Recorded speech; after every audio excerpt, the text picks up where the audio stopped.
we don't remember nothing else.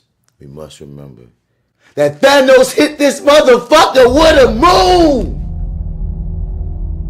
There was an idea to bring together a group of remarkable people. To see if we could become something more. So when they needed us, we could fight the battles that they never could.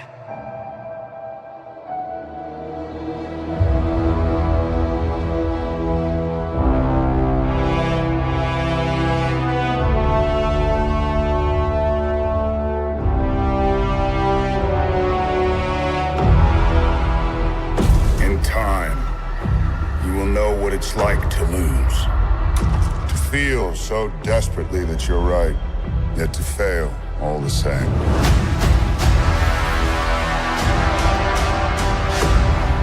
Dread it. Run from it. Destiny still arrives.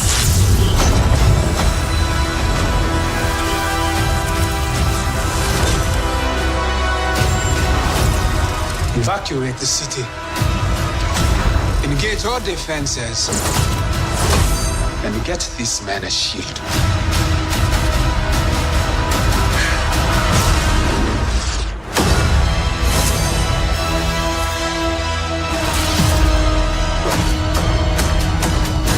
Fun isn't something one considers when balancing the universe. But this does put a smile on my face.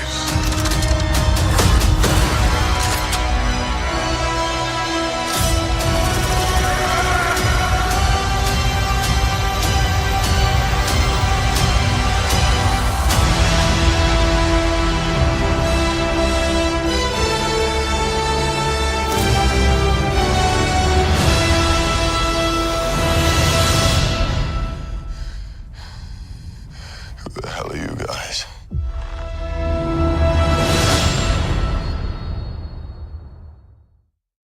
Hey guys, you guys ready to do a podcast? Hey guys, I'm here for the Infinity War review. Is that still happening here?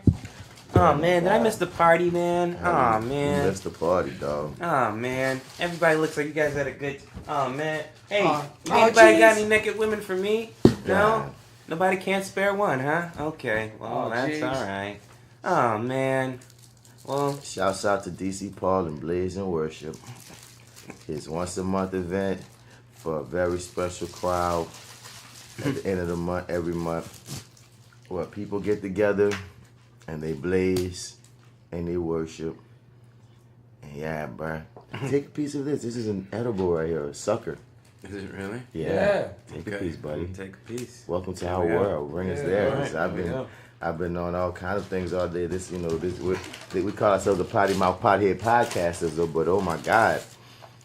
I'm on another cloud, but we're gonna get this Infinity War review in. Because Infinity War was definitely a beast. We didn't schedule this, so I can't renege.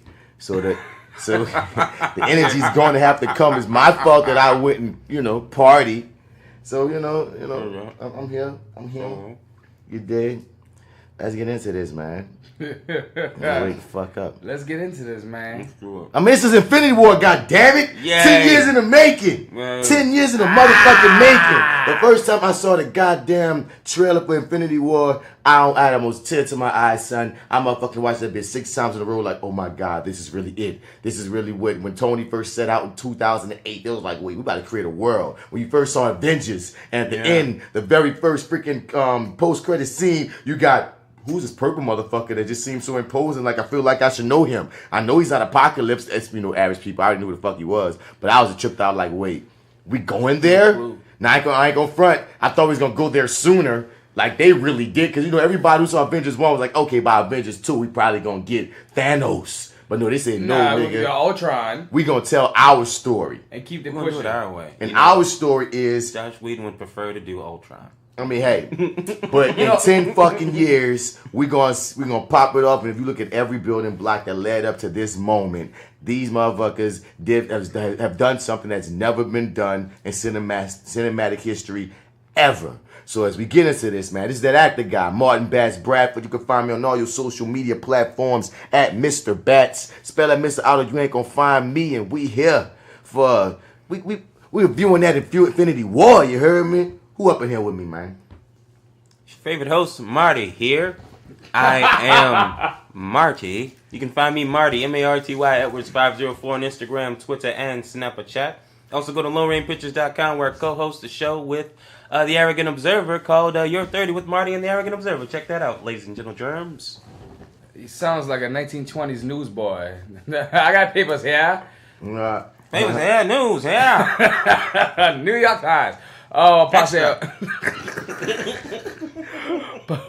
Why? It's your boy AlphaJoe, fresh out of the gumbo, deep in the root. And if you're out in the streets and you're looking for me, you can find me on Facebook at Joseph Alphaman Pines.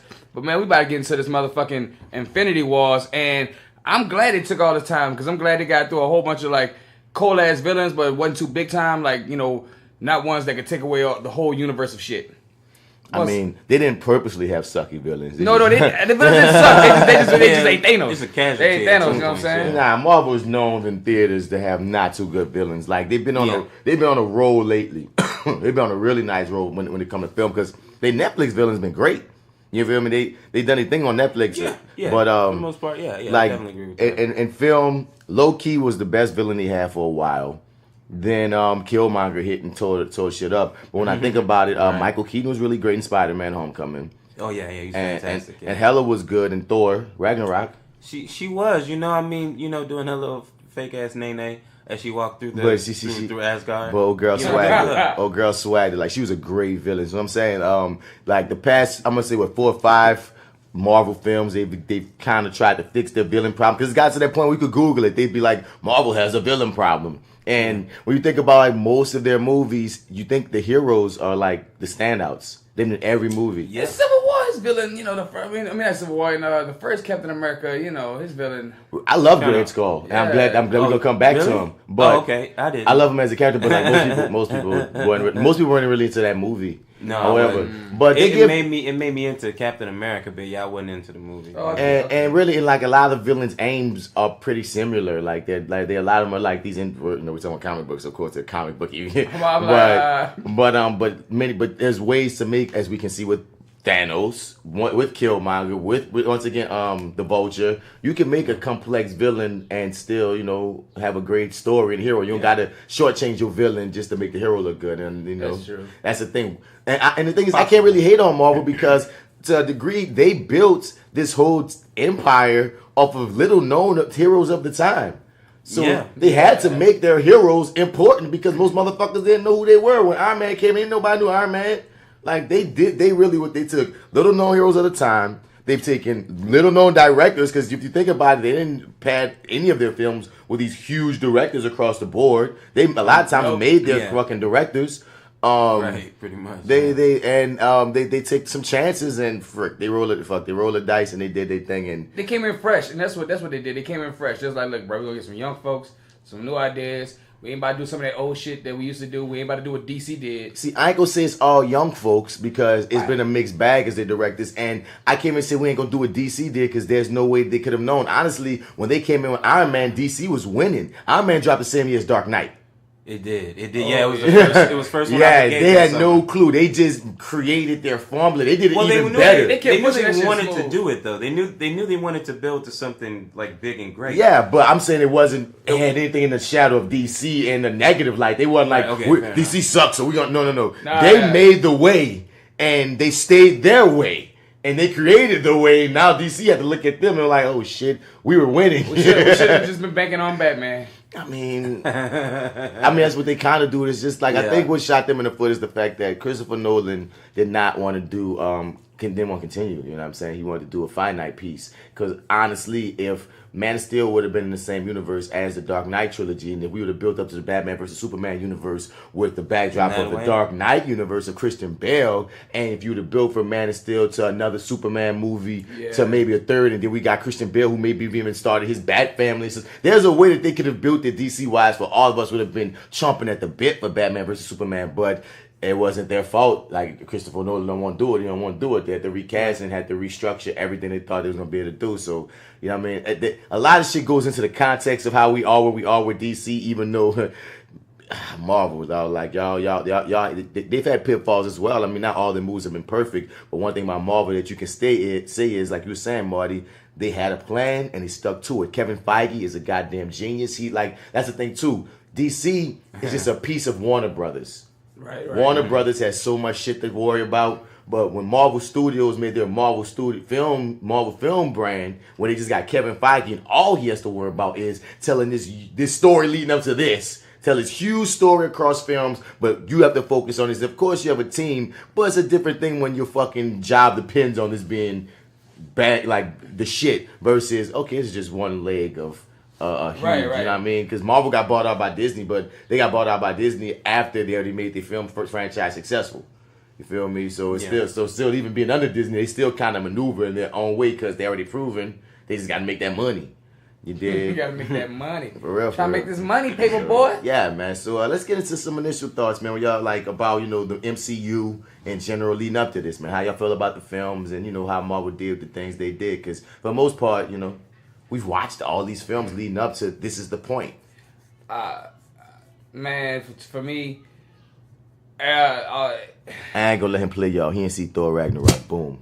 Just one. Oh, one. Really? One. But wait. Oh, man. So I got a question when the movie starts then. Okay, cool. Some of my questions got answered because I could put context clues together on certain shit. That's what I he means when we start recapping the movie. Yeah, when we start recapping the movie. You said when the movie starts. Yeah, I'm sorry. When you start, yes, I'm sorry. As if there's some movie. We're still going down different lanes. Yeah, as if there's some movie playing in the background on mute or something, some kind of way that we're going to be having going on or something. No.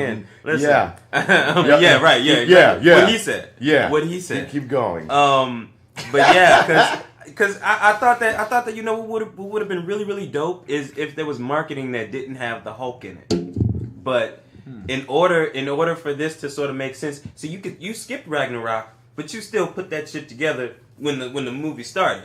You know what I'm saying? And that's, I don't know, that's just, it's like, okay, that does kind of make sense. Because what if somebody skipped that movie? Because, I feel like, put this shit together. Out this whole story, if I was going to skip any movie, that one and the first Hulk, the second Hulk, I could skip both of them and like still piece the whole thing together. It would be like maybe small little fragments that, Funny enough, you can skip a movie of any of these. Right. I feel like the first Iron Man. It's just a different point of which you're trying to stitch it together of which you may have missed. Because once again, you missed some things in Thor 3 that we probably gonna watch because I have Ragnarok. We might watch it later, but you missed some things, but wasn't that detrimental. But we speak in 10 years in the making. As long as if you watch 90% of it, you're gonna feel it. Right. I've seen two of the other Thor fucking movies. Oh no, there's no way to compare.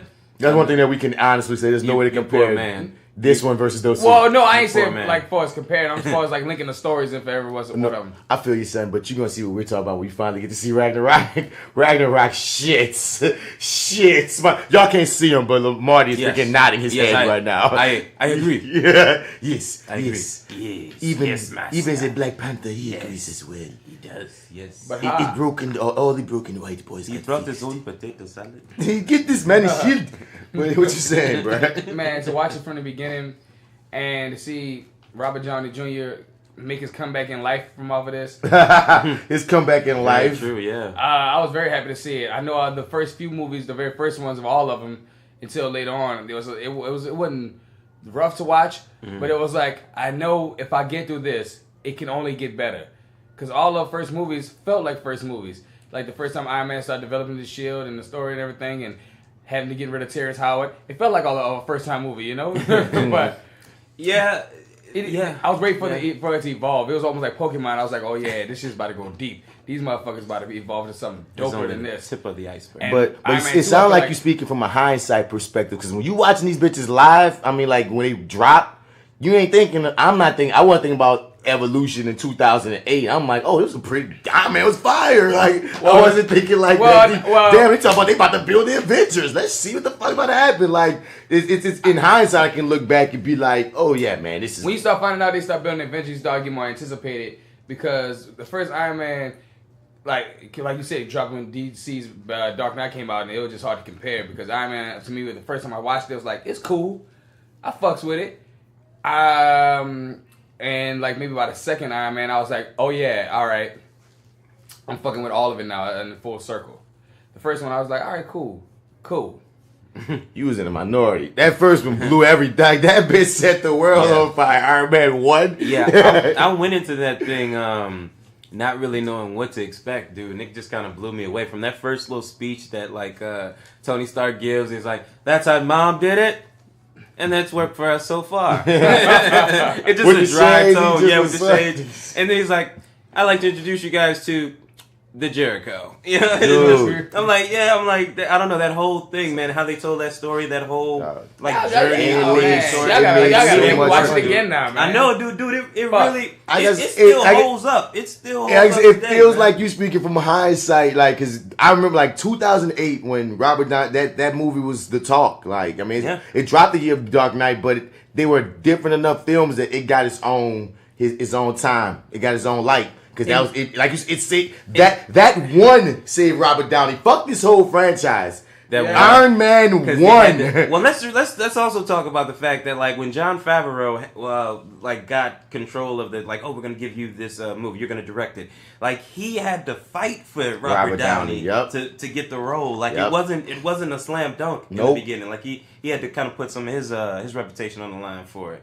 And damn, did that shit not work? Oh man, another genius thing. Granted, he didn't show up in this movie. Another genius thing though was casting himself as Happy Hogan. So he can just, even if he's not directing, no matter what, he's still attached to the franchise, and also still has producing credits on this movie and every Avenger movie. And also, which happened, if they replace him as a director, he's still a character in the lore, so he still gets an actor check. If no matter what, so y'all can't X me out of this. You cannot. You cannot X me out of it. So it's a sweet situation. See, if you want to speak about one that actually wasn't like Thor Part 1. And I want to say Captain America 1 didn't like in Phase 1 didn't set the world ablaze in the same manner that Iron Man did. Nah, all right. It went Iron Man, and then it wasn't like Iron Man was huge. Then Incredible Hulk dropped, and it was decent. It got a decent little buzz because everybody liked the Edward Norton one. Like, you know what I mean? It got a decent. I like it better than the other one. You feel me? Okay. That's and then I want to say then Iron Man 2 dropped. And it didn't get as much praise as Iron Man 1 did. Because half of that movie was, hey everybody, guess what we're going to be doing? We're going to be doing the Avengers. Hey, this is a little setup for the Avengers. Hey, we don't have And meanwhile, we're going to tell you the same story from Part 1. While we try to set up the Avengers. Hey, you know who we just cast? We just cast Scarlett Johansson as this fine ass. Oh yeah, so then they added that wasn't to what she was a spy. She was a spy, so they introduced Scarlet Witch in that one. Let me show you. Then but it was. I still like the way they pulled it off because one beautiful thing is even though they never had a flop, it was always successful. But even when he had hiccups like a Thor or a Captain America that wasn't as regaled as the other ones that they were dropping. I really liked the first Thor. I did too. Yeah, okay, cool. I liked it too. My partner calls Thor the first one Thor Love Story. They didn't. It's very much so. They didn't stop. They didn't stop because that's one problem with DC. It seemed like every problem they have, then they just try to stop and change something. Marvel was like, nah, son, this is how we gonna do it. Like you said before, we setting the groundwork. So, like, I feel like exactly what you said about Iron Man really more applies to Captain America and Thor. On people watched it and it was like, it's cool, but where is it going? Especially Captain America. Like that was like the vibe that was given. And Captain America was the last one dropped before Avengers, right? Because right after the stinger for it was the top of Avengers. The trailer. Yeah, it was a trailer for Avengers. Yes. So and they both neither got bad reviews, but it was just like Iron Man 1, 2, and Incredible Hulk was like boom, boom, booms for people. But Yeah. when you watch them all as a story into Avengers, it all works. Because I really feel like Thor and Captain America were made better in a way after Avengers came out. Yeah. If I watch Avengers 1 and I go watch if I go watch Captain America 1, I kind of appreciate it more. Same with Thor 1. You feel me? Yeah. Well, that's because you that's the piece of the puzzle. That's the story. Right. You need that. You need that. And going back and seeing that, you see like, all right, that's why it fits so well. That's why it's visuals for me is like it's so put together. You don't have to too much think about it. You just let it go flow through your brain like a teleprompter. It's almost like this is why they set this up together. Because, like I said, once you have all the pieces, then when you look at a part 1, you're like, this is why Hawkeye was in this motherfucker guarding the hammer and shit. And we didn't even know who he was at the time. When we go back and watch, you want me to take him down, sir? That's Hawkeye, motherfucker. You know what I'm saying? You go watch something else. But when you go back and watch that shit, and you see all these people, you be like, bruh, I did not even notice they was even there. Like, what the fuck? Look These how y'all important snuck ass this in. people. Yes. These important like people that like, I hope I don't want to die in the next movie where they get their own shit. They just had like 2 words. Shouts out to Phil Coulson on Agents of S.H.I.E.L.D., who, basically still had a whole life. And big ups to who I really loved in Captain America 1, just to throw out there. He played Tony Stark's dad. He's in Preacher. What's his name? Dominic Cooper, I think his name is. Yeah, I believe so. He played Tony, because they got your boy from Mad Men to be... I like Mad Men dad. Yeah, but I really like... I like Young Dad, man. I like the way he swag, because he reminded me of Robert Downey. I was like, damn, son, they got the perfect casting for old Young Downey. You know what I'm saying? So, but whenever I think back on that, when they did that casting chance, I was like, wait a minute, that's not Mike Howard. Oh, Howard's an asshole, though. He's nice and asshole-ish enough, man, but rest in peace. I like peace. Yeah. So, I like old. And so what was your favorite films in the before this? Everything before this? Black Panther. Besides, wow, like he just threw that out there. You got anything else though besides that one? I'm about to say anything I like that one a lot. Less easy, less obvious. All right, well, I was like, fuck it. Just if you want to try. All right, since we can't go for the obvious. That question Which one? Black Panther. My entire life. Like, what's your favorite movie? What's your favorite movie? Black Panther. What's your favorite color? Black Panther. What's your favorite shoe? Black Panther. Okay, got it. All right, favorite food? Wakanda. Got it. Wakanda rice with fufu. Le fufu. Shoot, that's a good question. Which one would be my favorite? It'd probably be Civil War. Oh, good one. Pick, like that one, yeah. Like that one a lot. It would either you know what I'm gonna go with? I'm gonna go with my original choice. I'm gonna go with Iron Man 1. Like that's the one I remember. I remember like I went to the theater. This was before, so Iron Man 1 is the first one. So went to see it one day, blew me the hell away at the midnight screening on a Thursday night. Then somebody told me, "Hey, what did you think of Sam Jackson showing up as Nick Fury?" I was like, when the fuck did that happen? Because I went home. I had no clue about the stinger. So before the post credits game. Yeah, this is the very first one. So I'm like, okay, well, guess what?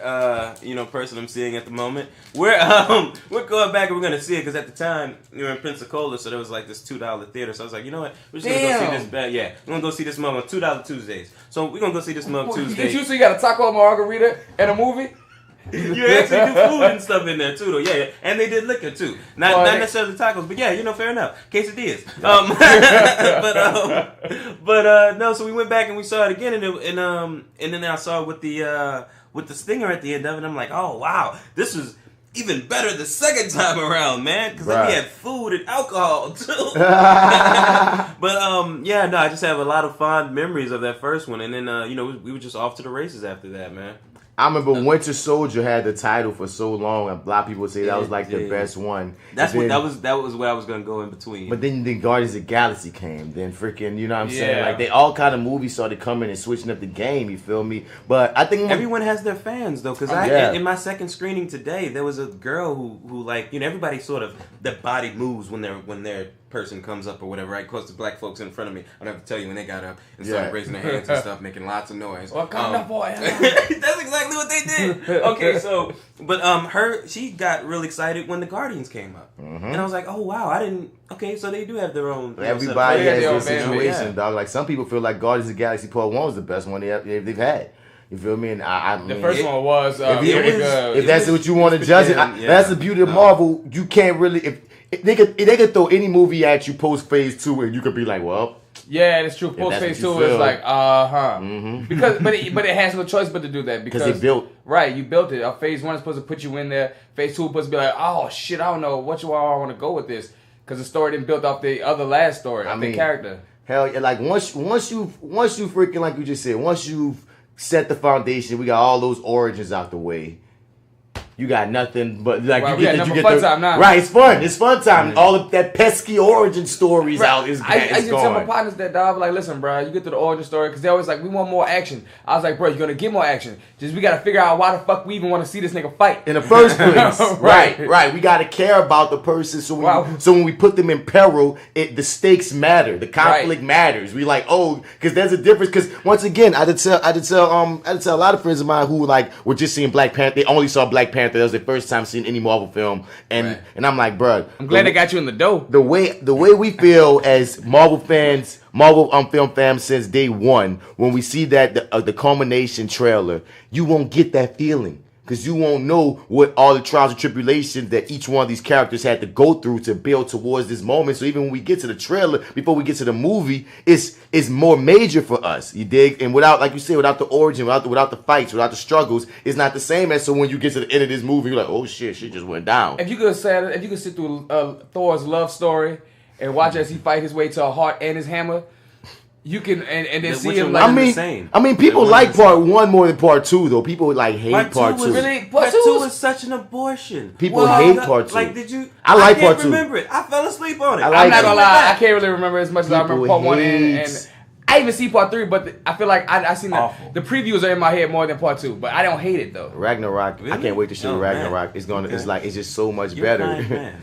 But You're a very kind man. Yeah, man. Loki's a funny guy, dog. I think my favorite. I don't hate the characters, but I damn sure hate the villain in that. It's sort of like when we talk about a villain problem, it's like boring. Who was the villain? He was a boring villain. What was his name? And Thor and Jane just didn't have chemistry, man. They just didn't. Well, yeah, I don't know if that was the point when she wanted out. Maybe or not. She never came back. They damn near killed her. She never came back. Yeah, she's gone.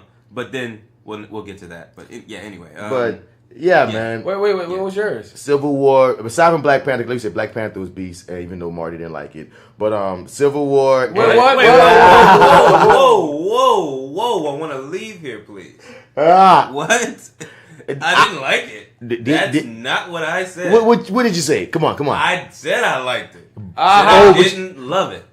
That's enough to get you kicked out of the Wakanda Forever brand. Really? You didn't love it? I already went and got the tattoo. That's how you get sent to Well Kinder. I can see if you said you liked but didn't love Killmonger. But you just said... Oh, no, I know. Absolutely. Everything about Killmonger worked for me. It's just... Marty don't like Black Panther. So besides Black Panther, Lamar doesn't care about black people. Oh my god. Marty Edwards does not care about Black Panther. Hey, my African American friend, aren't you the greatest? Oh my god, man. Oh my god. You treating me like the white lady's potato salad at the party, man. We're gonna make Marty great again someday. I appreciate that, man. Just make sure Kanye tweets about me when you do it. I mean, I hope he tweets about you, dog. It's just, as long as he does it, that's what's important. I'm not gonna get into Kanye on this podcast. Anyway, so I love Civil War. That was beast. You know what I'm saying? Like after part 1, Captain America was just killing it. Everybody's Captain America. How did you feel about Winter Soldier? I love Winter Soldier. I thought it was a spy film because the thing is, every movie started like once they found their footing. They kind of started slightly doing their own genre type shit. While like Captain America was like a spy situation. Thor was more fantasy. Even though Black Panther kind of did the fantasy aspect a little better than Thor. Thor was more fantasy, you know what I'm saying? Yeah. Like Iron Man, he got to be the hero of tomorrow. You dig? It's like everybody played their part. The Guardians got to come in with the comedy first. Before Thor became a comedy, Guardians came in with the comedy. And Thor stole their whole color scheme and everything for the trailer and stuff. Thor 3 was a Guardians movie on the list. Oh yeah, most definitely. And that's why Thor and the Guardians had such chemistry. Yeah, like they worked so well in this film together. Rabbit. You feel me? So man, that's mocking me. Just mimicking me. Oh, who there's their favorite Avenger? Ooh. Black Panther. You motherfucker. Black motherfucking Panther. I can't every believe I time. didn't see that coming. No, he's very. I saw it coming, bro. I can't believe you didn't see this coming. No. Okay. He never freeze. Never freeze. You freeze. Yeah. Like an antelope in the headlights. Like an antelope in the headlights. You don't call it a deer bed? Wow. I don't have deer. No, they have antelope.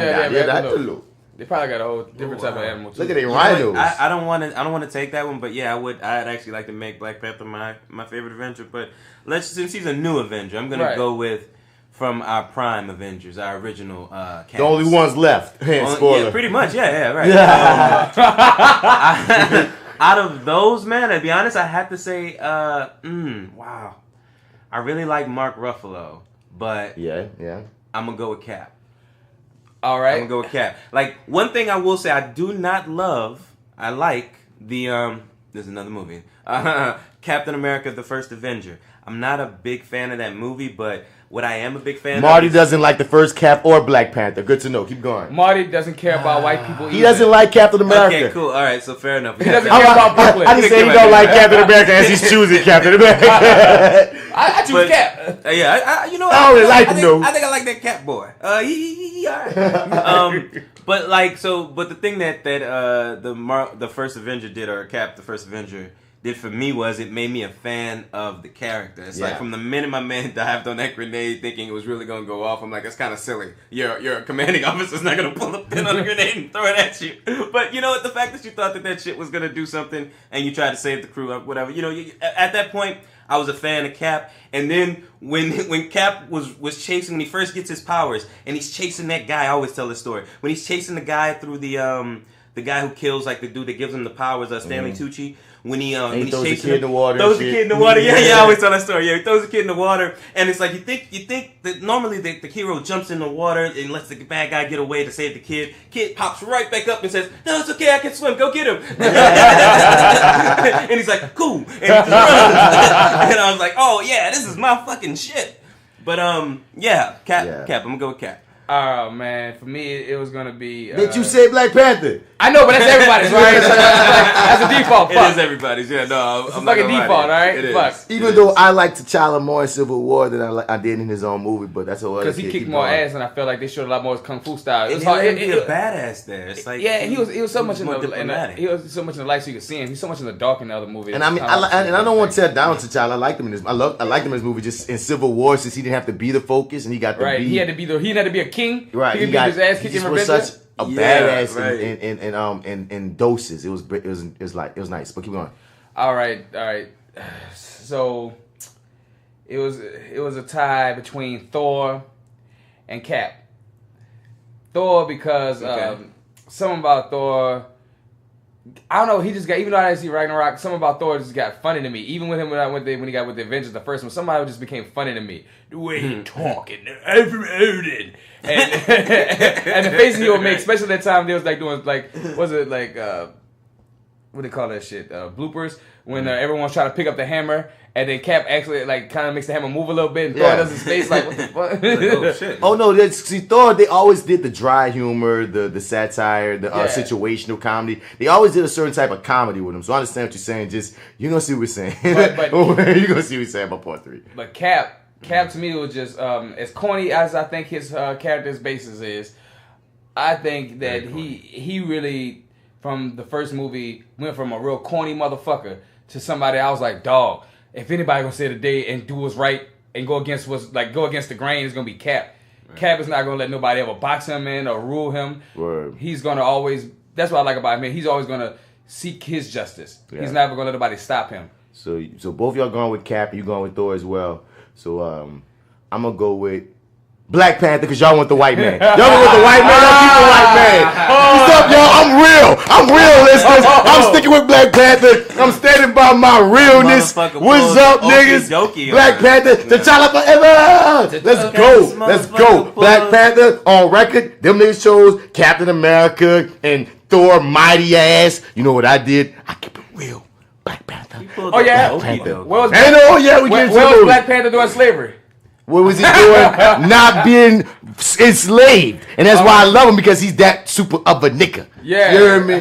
What's that? See, look at him. He's trying to justify for the white man right now. Talking about what was Black Panther. You sound like one of them niggas trying to tear down Obama. What was it during slavery? What did Obama do for Chicago? I ain't never see T'Challa with a Black Lives Matter shirt. I never see one of them Wakanda Lives Matter shirt. Go all lives matter your ass over there. With Thor, who only take care of his kingdom, that only got one black person in it, and Captain America, who is Captain Make America Great Again, goddammit. Your favorite Avenger, like, just sort of decimated Wakanda. You know, when I went back and watched this for a second time, I was like, you know what? There was really no reason that y'all had to have this fight in Wakanda. Yeah, y'all they did. All up Wakanda. Nah, man, like, y'all needed a place to chill, and it's like I said, come on here, and y'all brought all this. No.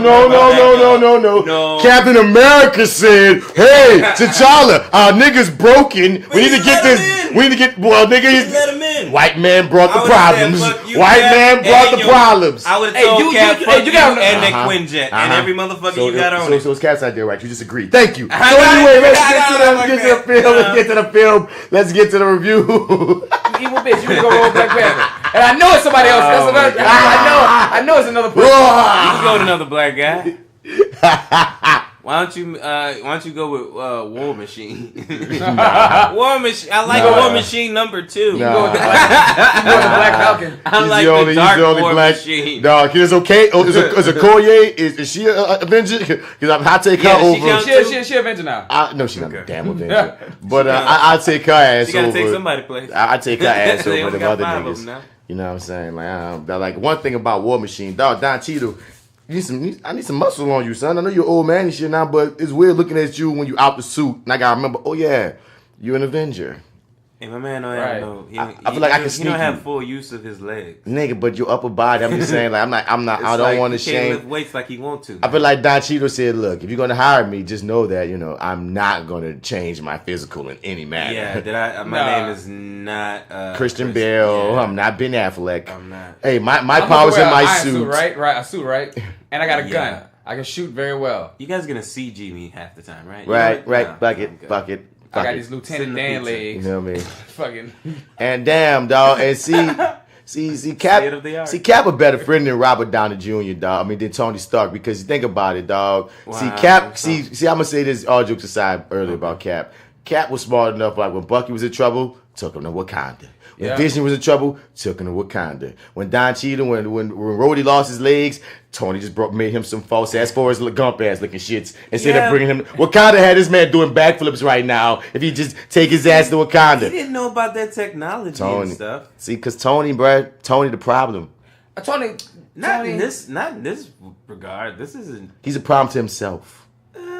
He gets in his own way. I feel like Tony could have made some shit. Tony got a whole thing that can make his heart still go for the next 100 years. You tell me he can't find this man somewhere to make his legs. I mean, he did. They're just not as good as Wakanda. I mean, Wakanda's just going to be. It looks like he got the floor model. He don't have the new one. Yeah. He got like 1968. I know though. That's what I'm saying. Like I understand it's not up to the level of Wakanda, but he gave a man the one that I could go by. You know, you can't buy what he gave Rhodey. Rhodey's going to be paralyzed. Now this man's walking. Yeah, he's walking like Elvis Presley. Yeah, but nah.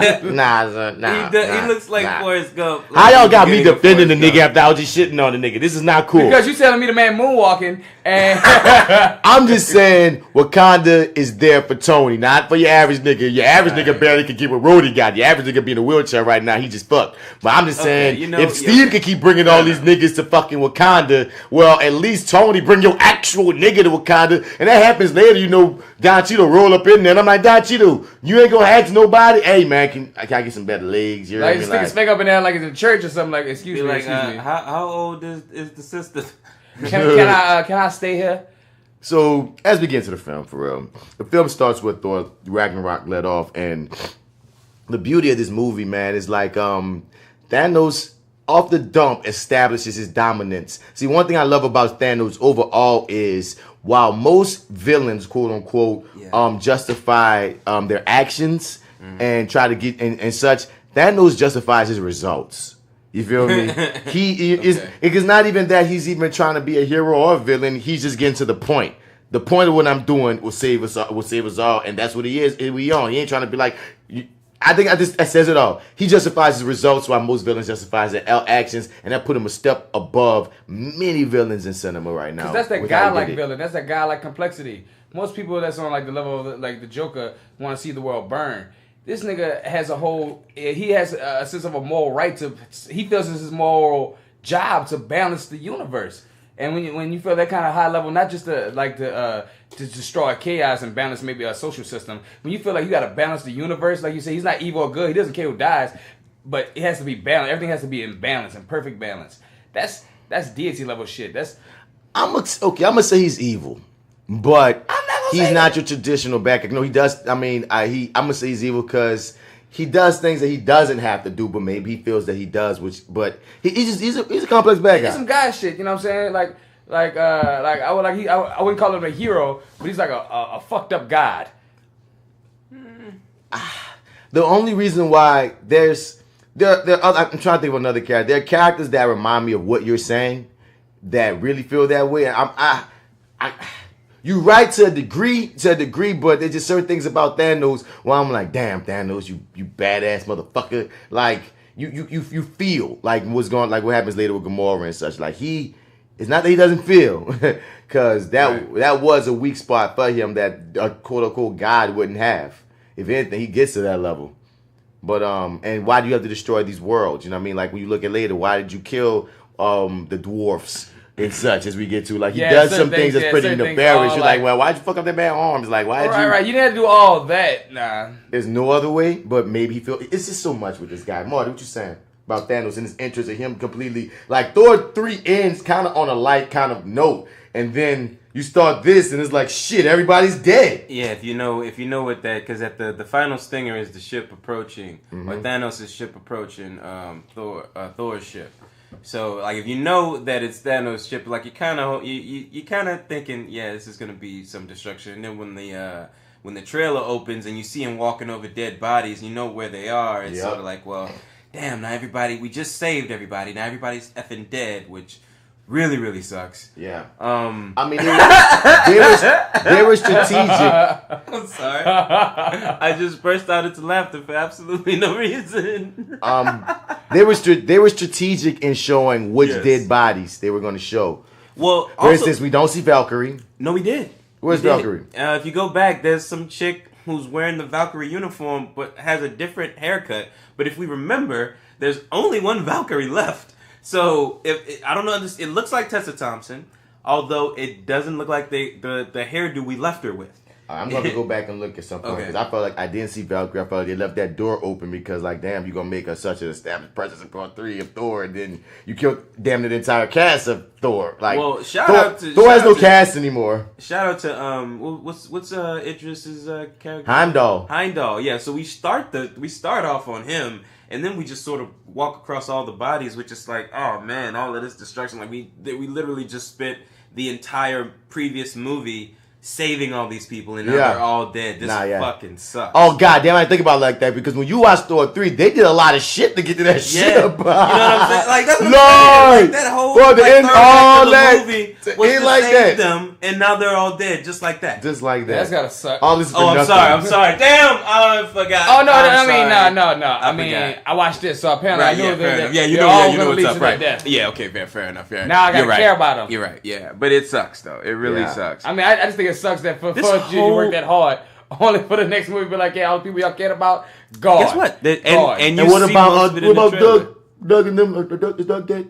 Is Doug dead? Yeah, Doug's dead. Think Doug's dead? Yeah, I'm Doug. He was the first one to die. You don't know Doug, but Doug's really dead. cool. I'm gonna miss Doug. If he talking like that, he's the first one dead. Oh no, you don't. Nope, that's part of the joke about Doug. Doug's the man. It's Doug. Okay, right. I love it. Thor 3 was great. Damn, you killed everybody. Yeah. Oh shit. That's right. They all are dead. Damn. You just made me even sadder. That was a great cast. Oh, wow. Damn, you're right. So Loki That's pops fucking up, dead. bro. And Son of Loki, a dude, bitch. he goes out like a whole G because they killed Loki. Like, one thing about this I movie, predicted that. I said that to a bunch of people, and they treated me like I was nuts. But like, his story has run its course when I think about it. I think so too. Because this is a big deal for me. Like, there's this talking. We can bounce around the times, even though there's not a movie playing in the background or anything. But Yeah, who said that? Certain characters I feel going to stay dead, and certain characters, like while I was watching the movie, I kind of laughed in my body when they died because I was like, You ain't by this. "You're not really dead." Like that. There's deaths in this movie. No, I'm sorry. There's deaths in this movie, and then there's, you all can't see me, but these are the air quote deaths. Then there's deaths in these. And if movies. you listen to this, you know what we're talking about, right? right. Because there's no way you should be listening to this spoiler cast and you haven't seen the film. Sorry, y'all tripping. But like Loki, I feel like he gonna stay dead. I feel like later on we get to Gamora. Like, I'm very questionable on that because on one end, her death matters. So in the key of things, I think she probably should stay dead. But on the other end, what does that do to the Guardians of the Galaxy? Is that gonna take her place in that franchise? Maybe. Yeah, Because she's a very important, high-selling character. The green girl with the long hair. I think she's coming back. But here go the other flip side too, because the thing is they can do some tipsy topsy turvy. It's a soul stone, Right. and it could always be like her soul really went into the stone, and it could probably restore her soul. But here go the other side of it too. Avatar is shooting like 3 more movies that she's got to be in. So did they kill her off for like an actual reason that had nothing even do with? You know what I mean? Creative purposes. Maybe that they get rid of her so she can be an Avatar. That's a part of it. So it's curious. I'm curious to see how they gonna play with her. But I think all of the deaths that happened before the snap of the fingers later in the movie, I think those stick. I think all those stick. Those stick. Vision sticks. You know what I mean? Like Vision maybe, and you know what I'm saying. But I can't lie. I think that they uploaded a good chunk of his like sort of existence. Letitia. I think Shuri. Yeah, Shuri did upload I think some she of got. him. So I think she got some of them, and they'll be able to piece whatever they. I think. And he probably just won't be as evolved as he had become. Right, but you know what I'm saying? Cause we can get him back. Vision was evolving almost to human-like level, so maybe now a piece of his psyche is left, so he's more like the robotic version of himself that he was before, and that's like almost a tragedy to a degree. So fuck. You know what I mean? I mean, where's the drama there though? Well, that's what I'm always thinking about. See that's one of the key things when we do reviewing that lightning. You dig? When you be like, Dad, what made you? I'm always thinking about what's gonna be the drama, and that's probably where you're gonna go. You feel me? I was sad to see my dog low key go out like that. Oh, yeah, it was a death. I honestly, even though I said it, I wasn't really ready for it once it happened. Right at the top of the film, that before but like this is. They literally treat you like, oh, you saw Thor Ragnarok. It's totally fine. Everybody saw Black Panther? Whoops, wish we would have saw that coming. You know what, don't worry about it. We're gonna treat everybody like they saw Thor Ragnarok. So we're gonna just jump right into this shit. Boom, boom. That is very true. It was all about establishing Thanos' dominance. Look, you remember that guy from Avengers 1 that you thought was a big threat? Thanos kills him instantly, easily. With his time for the big dog, because you gotta think about it too. That was Avengers 1's villain. Remember Loki. Remember why he wasn't our friend. He wasn't our ride or die. Now he is. Now remember that line we gave to him. Guess what he's gonna do? He's gonna give it to the bad guy. Boom, and then the bad guy. Which line? We have a Hulk. Mm-hmm. So then the Hulk came out and got his ass whooped like he did to Loki. Thanos had been sitting in front row for how many fights did Floyd Mayweather have? He had been sitting front row for every single one of them. Matter of fact, he got his up on speed dial. They spar with each other because when I say on boy, it took him out with the quickness. Thanos hit that man like it was an arcade game. Hell yeah! He hit him like a rock'em sock'em robot, man. Just like boom. It's like I don't know what happens on other planets where the Mad Titans from, but apparently they practice Mortal Kombat or like some kind of kung fu. Like they practice some kind of gun kata. They do something. Or like something. They watch The Matrix all day or something. And the trippy part is, man, I like that character. Some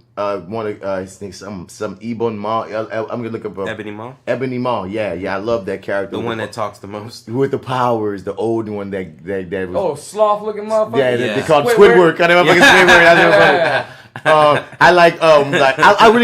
really dug that character. I like how that character was portrayed. The Dark Order was amazing how they showed him, even though they didn't give us a proper intro into the Dark Order. Yeah, they really shortchanged those folks. But they still had a great presence, all three of them. Yeah, they did. There was like what the Four Horsemen is to of apocalypse. That's how they felt. And but one thing I will say is I like that part when Hulk got a little bit of the best of Thanos and at the beginning, yeah. Anthony Marr was like, wait, hold up, nope.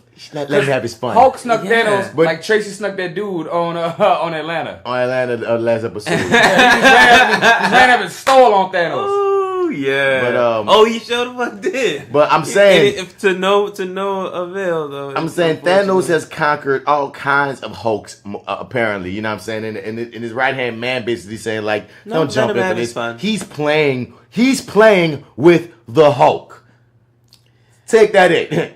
Thanos was toying with his the Hulk. Ass so bad we don't see him again. He went home. For the rest like of the movie. Hulk went home. Hulk went home. Luckily, Heimdall saved that boy life, and I feel like Heimdall could see the future and such. And I think he knew that. Much like how we have a situation later with Doctor Strange seeing the future, we're gonna get to. But I think that was the reason why. Because I was wondering why Heimdall gonna send Thor and Hulk. He gonna send Hulk to Earth, but I think he already saw that man. Thor gonna be good. He's a guy. He's gonna be good, but we gotta get this man to Earth so he can warn people right now and shit because that's what it became. We need Banner. We don't need we need Banner to go warn. We need Banner because Hulk. But here's the thing too about Hulk is a lot of people's ragging on the Hulk, not to the degree about getting his ass up and not coming back out, and the whole joke of it being performance issues and shit for Bruce Banner. Anxiety. But if you look at it, Kevin Feige and Mark Wahlberg, they talked about this in public about how they had that they talked about either doing another Hulk movie or telling Hulk's story over the course of a few movies. So if you look at from the Hulk from Avengers 1 on up, every time you've seen the Hulk, you've seen this evolution as a character. You know what I mean? Especially Thor Ragnarok, you get to see like a lot of it. You dig? And if I look at where he was in Ragnarok and technically where he is now, intellect wise, he's like a teen. He's a kid. He's still a kid. Because if you think about when you first see Hulk, he's a baby mentally. He's the big Hulk, blah blah blah blah. But he's like a baby. And if you get up to where he is now, he's still like a teen. You know what I'm saying? So he got his ass whooped. He got shook because this big grown ass man beat this kid ass. So now he got to get his balls. You know what I mean? Like him and freaking like Hulk and Groot need to kick it. Hulk gonna cry in the car. I mean, Hulk need to be friends with Groot, dog. Hulk need to be friends with Groot. Legitimately. You want some of this old man? No. Oh shit! I mean, like, yeah, no, for real. Like Thanos is the Marvel Debo. He's the Marvel Debo. He's the freaking Vader of our generation. Is how I'm feeling. I'm like, I like they established him early. This is the threat. You're going along for the ride. This is the Thanos movie. You're welcome to the Thanos movie. Yeah. So as the movie goes on, man, we get to he gets what he wants because he's there. He's on Thor's ship for the goddamn the Tesseract. The Tesseract, which is one of the Infinity Stones. Which one is it? Which one is that one? It's a stone dealing with time or something like that. No, not time. Not the Power Stone? Might be power because Stephen Strange has time. The Soul Stone was on that foreign ass planet where he had to trade up Gamora. And the reality he got from the Collector. From the Collector already. He got the Mind Stone. Mind Stone's on Vision. Right. So what's that purple stone? It's probably a Power Stone, I think. The Tesseract must be the Power Stone, like you said. I want to say. So what's the purple stone? What's the first stone that he had? That's the one he got from Xandar. Fuck, what was that one? Xandar. Oh, because he destroyed the whole thing. Let's look up what the stones are. Infinity War, Infinity Stones better than comics. Complete guide to MCU 6 Infinity Stones. So we have, because I know them, but I'm high, so I don't feel like thinking. Come on, Google, be better. The Space Stone, that's what they got. Right. From Space Stone. Space Stone gives the user power over space. Anyone holding the Space Stone can create a portal from one part of the... That's how he's going everywhere. From one part of the universe to the other. Look, pop up. Not today. In the Marvel films, the Space Stone is hidden inside a blue cube called the Tesseract. The Mind Stone. That's in low-key Stepper, and that's the one that went into Vision, as we said already. The Reality Stone. Stone grants you power to manipulate matter. And he doesn't turn shit to bubbles and shit. This red liquid stuff called the ether, and that was first seen on one of the Thor movies. I think it was part 2, as a matter of fact. The Power Stone was the purple one. The Power Stone is hold a lot of energy. This sort of energy that you could use to destroy the entire planet. Star-Lord accidentally discovers that in Guardians of the Galaxy. Ronan the Accuser steals it from him and threatens to wipe out an entire race. So that was that one he was touching before, on Guardians of the Galaxy Part 1. That was the purple one joint. Time Stone, like I said, that's the one that Captain America, Doctor Strange had. And the Soul Stone, people thought it was in Wakanda, and it wound up not being. It was actually chilling with our homie Red Skull, which was one of the biggest pops of my entire night when we get to that part. But so after Thanos has established his goddamn dominance or whatnot, we get back into the city, and we think we got Iron Man and Doctor Strange meeting up because shit is going down after Bruce Banner got his ass knocked back down to Earth. And it's just, once you start, one of the beauty and one of the fun things about this movie and all these team-up movies is seeing the different egos collide. And Doctor Strange versus Tony Stark was one that was fun. It's definitely fun. Yeah. Okay, I liked the Tony.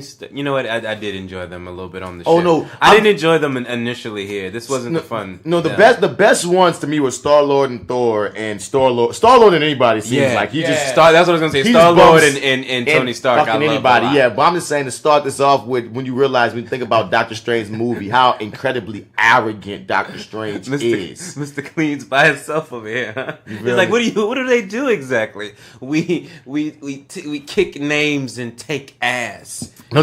Yeah. No. They say we take names and take ass. Is that what they said? That's what they said. Okay, all right. They said that's why. And I thought she flipped it or whatever. Like she said it the wrong way or whatever. She flipped it too. I mean, you could be right though. But I remember I thought he said because I was like, "What you mean you take names and take ass?" But you could be right. Take names and take ass. Either way it go, Guardians of the Galaxy are fucking adorable. Yeah, Mantis. I'm like, oh man, because there's a whole other energy in the movie when they come. You know what I'm saying? Yeah, because it's 5 different personalities. Usually you're dealing with one character at a time. You're dealing with Thor and Iron Man. This one you got 5 exploding personalities. Even with Groot itself is an exploding personality, even though there's only 3 words. And did you know that this is a different Groot?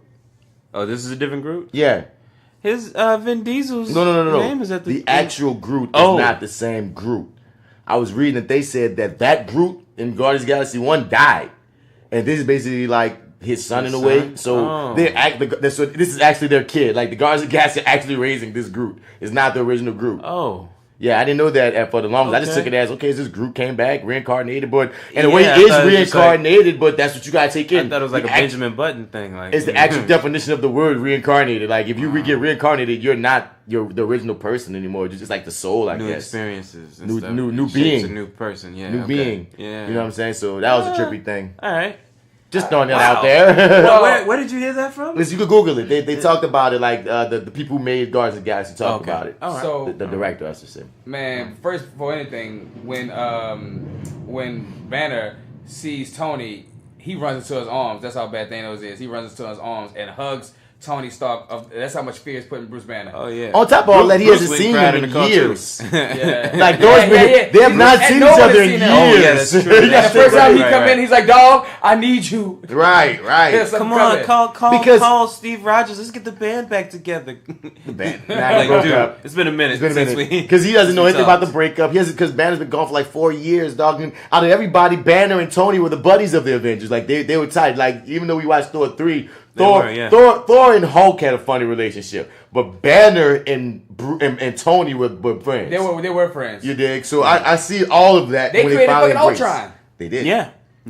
They did. Part of Vision is Bruce Banner. And they talk about that later, how like, you know what I mean, why even without the stone, Vision could possibly still be there, because he's Bruce, he's Tony, he's Ultron, he's all these components that created his being. So he has a soul of his own that could possibly last past the stone. At least they were hoping so. But you're talking about egos, and when Tony meets Doctor Strange, it's more like Tony's ego versus someone like Doctor Strange who has all well knowledge of like different virtual realities and shit like that. It's more like it's like, dog, you got this ego, But I can see thousands of different realities and shit, my nigga. Like I don't have an ego. I'm just that. Oh, he does. Doctor Strange has an ego. He has an ego. Yeah, Stephen Strange has a fucking ego. Yeah, because he has an ego. I mean, him as a him before he had the powers was a bitch. These are the two premier he had the God complex. He was like being that surgeon, that high level. He was the white Ben Carson. And they're the two premier egos. You gotta think about it like this. They often say, okay, so you're a doctor and you have all this knowledge, but if I'm a mechanic and you don't know how to fix cars, what are you gonna say? Even though Doctor Strange has all of that, but he can't do what Tony do. He can't make all of the technology that Tony has. The wizard that he is over there, Tony's the goddamn wizard with his technology. They're equal godlike brain ego assholes. I would call him the wizard compared to what kind of technology. When y'all first saw it, and the ship comes down to New York for the first time. I love the shot. Tony, I love the shot. When that car crashes up as Tony's walking down the street, like both times I saw it in theaters, people jumped, and the second time more people jumped. Like, did y'all have that experience as well? When Tony was when he's walking down the street, there's a car that's just like, it's like a single shot that kind and it's over his shoulder. It's a great single shot. That's what I'm saying. I love that and great then single shot. and then like a car just sort of comes up and crashes into the into the pole, and then he tells Doctor Strange and Wong to take care of the guy. Yeah. What about whatever. it? Like, did anybody jump or did y'all? Like, I don't remember. I can't remember. I don't remember if I jumped or not. Because me and Joe, we went and saw that bitch. Because one thing is, we went in the morning. You heard me? Like, it was like 10 in the morning. Like it was like the day Friday at like 10. Because the thing is, everybody saw it Thursday night. Everybody saw it Thursday night. Where'd y'all go at? I saw it at 11. We saw it broad. I saw it at AMC. Okay, about to say, like, nigga, where were you? I remember that time. You feel me? No, we saw it at like 10 something, and 10:50 to be exact. And I made sure I gotta see this movie in the morning because everybody was already popping online talking this shit, and I said they will not spoil this movie. See, nope, you will not spoil this movie for me. I will get this in me. I said I told everybody, so I'm gonna see this movie, and I'll see it again with anybody. But if y'all try to see it with me right now, this morning, you're getting left. And Joe's the only one that was about that life that morning, and we and him went and saw that shit. So I was ready. But the thing is, when you go see it with a morning crowd like that, they're not the same crowd as you get at night, where it's all these ages and vibes. It seemed like the critics was there. Like, we were there with a bunch of like older nerds, so we were all just watching it, and we were watching that bitch like right with intensity. I feel like somebody had a notepad there. Yeah, I had that same vibe too. I think it was just the morning of, because like I think some folks came in there ready to cry. Yeah, is what it was. They were all just kind of waiting for it. Because it was just a somber vibe. But today's vibe was sort of like people. Oh, y'all know they about to take some people out in this thing. Like y'all gonna see some death. And the funniest thing is, I went in there expecting mainly one of the big three to die, because that was a talk. Me too. Yeah, either Thor, Cap, or Tony. You dig? They was like, gotcha, bitch. You're right. They got your bitch. Totally. Hell yeah, they got your bitch. Totally. But they sure pulled one trick at the end, boy. Where it's like you really think Tony's going down, and it's like, nope. Okay, we go. No. Actually, I say that happens to all three of the major characters. There's a point where it looks like it could be them. Not so much Captain out of everybody, but out of the Thor and Iron Man. I feel like there was moments where I was like, the shit you saying, it sounds like it could be you, dog. You foreshadowing this shit. Wait, you talking about in general about who you think out of the big three could die throughout the whole movie? Yeah. Throughout the movie they all had moments, because whether you go from Tony at the top with Pepper, he gave her a final sounding speech. Well, you know the thing that comes. So this and Thor had that amazing scene with Rocket Raccoon. No, that scene right there. I was looking to see him like, dog, this wording. He was like, I'm the last, and that could have been his final speech. And then, like you said, with Cap, the way Cap just running it, the way his life is right now, you're like, you're never gonna be the Captain America you were. So I feel like you're gonna just go out on your own terms. So and then we got Bucky here, the White Wolf, like, who could be the new Cap and all of that. But yeah, so we can't kill him if he's the new Cap. I mean, but right? There's all. No, I'm talking about Bucky. No. We're saying that that's why Cap could die because there's a Bucky. Right? You feel me? If I may, though, I want to mention, because there's not anything playing, but I wanted to wanted to go back real quick and talk about the speech that Tony gives Pepper Potts about talking about how it's like you know how when you dream that you got to go to the bathroom and then you wake up and boom you have to go to the bathroom for real. Yeah. He's like, I had a dream that when that you were pregnant. So when I woke up, he's like, no, Tony, I'm not pregnant, but I feel like we should have a kid and da da da da da. You know what I'm saying? And then I couldn't. That's a death speech. That is a death speech. I couldn't figure out though who it was because that sounds like it's for him, kind of, right? And especially that little conversation that they have right when he boards the ship and he has to sort of go off to Titan. Yeah. I'm thinking like, oh man, he's gonna die. But then the first time around when I get to, I'm tearful at the end. Don't never shed a tear. But I'm tearful at the end when Peter Parker is begging not to die. Yeah, that's the best death. That was the best death. But I stood by that. I couldn't figure out like what it was. But I was like, oh yeah, they planted all these seeds and stuff, and it's like Spider-Man kind of played that son role for him, and stuff. You know what I'm saying? It was like his son died. Kid. I mean, that's been like his son died. Yeah, that's been a separate whole film. And I thought it was gonna be the father dying and passing the torch on, but no, it was really the kid going away, which really like the second time, like when he says when he jumps down and he's like, speaking of loyalty. Hey there, well, how can I save the neighborhood if there's no da-da-da-da? I was like, oh man, I was starting to get teary right there the second time around. I mean, because I knew what was coming and I was like, oh, fuck. But see, what the killer for this movie is, it feels to me unfair. It feels like a to be continued. It feels like a cliffhanger. So like I said before, even when I watched all these people die at the end of the movie, it's bullshit. The moment, essentially, honestly, dog, I was emotional. I mean, not emotional, but I was riding the wave until Black Panther died. When Black Panther died, I went, bullshit. Now, if Okoye would have died, I'd have been more like, yeah, because you still would have got they were gonna do though. That's why my heart was in my chest. But that was a beautiful switch. I took a breath when it was like, oh, it's Black Panther. Okay, cool, everything's all right. Yeah, but that was a beautiful switch because the way that shot went, and it looked like he was looking for her, then he died or he disappeared in the dust. That was an amazing flip. I love how they played it storyline wise, but just as a motherfucker that knows how the burger made or whatever, dog, the moment he disintegrated, I went, and then we got the Guardians, and then we got the Spider-Man. I'm like, all of your sequels coming. Like, what the hell? So I don't mean to even bury the lead and jump to the end like that, but... but it was just one of those things when we went to China, I just laughed. In my mind, it's like I understand you want me to be in all these stakes, but I'm just sticking by, like, wait, you killed all franchise players. But, well... No way we can take you seriously. Right, but it's still a beautiful told story because this is the part... Kids are in shock for sure. This is the part one. Yeah. I said this online. I want a video of seeing the kids go batshit. Like everybody's Sunday afternoon was fucking ruined at the end of this show. Yeah. Everybody is gonna have a shitty Monday after this, man. But it was bad. And speaking about this, when I look at this whole thing as a one, and when we attach part 2 on it, and the beauty of the world's going to be saved by the original Avengers in part 4, you know what I mean? And since we go in full circle like that, it makes you wonder. I mean, but the main ones, like who's left? Rhodey, Okoye, Nebula. You know what I'm saying? It's really the original Avengers, like back in the saddle. That's all. Pretty much, yeah. So I'm just saying, like, I think about who may die. It only really for real makes sense for either Tony, really mainly for Tony, or Thor. Cap. Cap? I'm gonna say a Thor. This story started with Tony.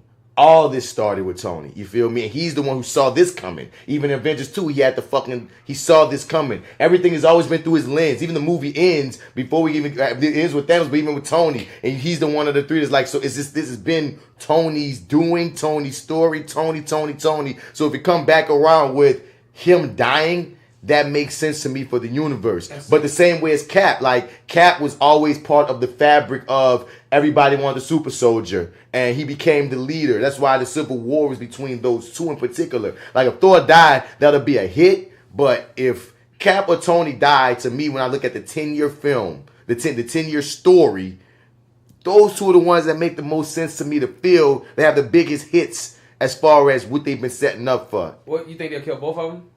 Yeah. That would be ballsy as fuck. I hope they don't. If anything, before killing both of them, they might kill one and put another one in a precarious situation. Like, what if Cap went to where Red Skull is and them two just chilling? And I don't know. It could be all kind of fuckery could happen. But I don't see him killing both. And who do you want to see go? I want to see nothing die. Oh, no. Someone gotta go. You gotta pick one now. Someone gotta go. Sophie's choice, baby. You gotta pick. I'm getting rid of Iron Man. I mean, you could get rid of Iron Man, but I'm saying... fuck you. Because like Iron Man's getting old, you know what I'm saying? And that's what I'm saying. I wouldn't mind him staying. Come down. Yeah. But they can always do the shit that they do. They can have a VR Tony whenever they want. But Cap's a hero. Cap's the leader. Cap's a hero. I know. And Cap's my favorite. But Tony's like that fun uncle, man. You can't get rid of him, Tony. I mean, all of their contracts are up after Avengers 4, so none of them are legally obligated to come back. So either way it goes, someone's not going to be in the next phase of, you know, the whole universe is about to be built around Captain Marvel, Spider-Man, and Black Panther. Like, those are going to be like the three number ones that they going to, you know, build everything around. So, like, you know, Thor said, Chris Hemsworth said he'll come back with the right script. Robert Downey Jr., he's basically seemed like he's gone. Chris Evans seems like he's gone. But once again, they could be playing that role just to sell whatever they're trying to sell, just to throw you off the scent. So who knows? Idris Elba gone. Idris Elba should have been his own hero. That's why I hope he comes over to DC. Man, that sucks, man. Hope he comes over to DC. So like as Green Lantern? As anybody. As anybody that fit. Anybody that fit, dog. Maybe We're still watching this. Mr. Martian. Excuse me. Mr. Martian, that's his name? Nah, Captain Martian. Manhunter. Manhunter. No, Martian Manhunter. Oh, he called him Captain Martian. Nah, I'm When you can lean on me. I said, bro. It was Blazing Worship Sunday. Don't you judge me. Don't fucking judge me. I will always. So also, Banner comes and tells, we didn't even get to the story. Banner comes and tells everybody that the Thanos is coming, breaks it down. Captain, Doctor Strange, they all get together. They see that, this nigga talking some real shit. Then all of the Dark Order comes down, and I love the transition into like how Tony's been fighting over them Thanos people, and then Spidey jumps into the whole situation. He gets the Spidey senses, and he has his friend. Like every character gets introduced with a nice slice of life from their film. So like, he got his partner Genki in that bitch. You know, you like start a diversion from it. You know what I mean? He gets into the action. It's just a nice slice of life, and we get to see Doctor Strange, Iron Man, and Spider-Man fight the Dark Order or the fight Ebony Maw. What was old boy's name? Clevis.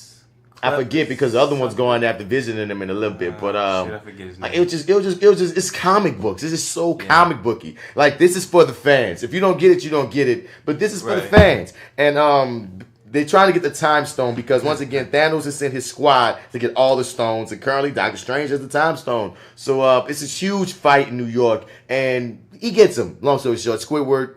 He gets him. He gets Doctor Strange. And Doctor Strange has a spell over the stone, so he has to kidnap Strange to try to get the stone off of his body. So yeah.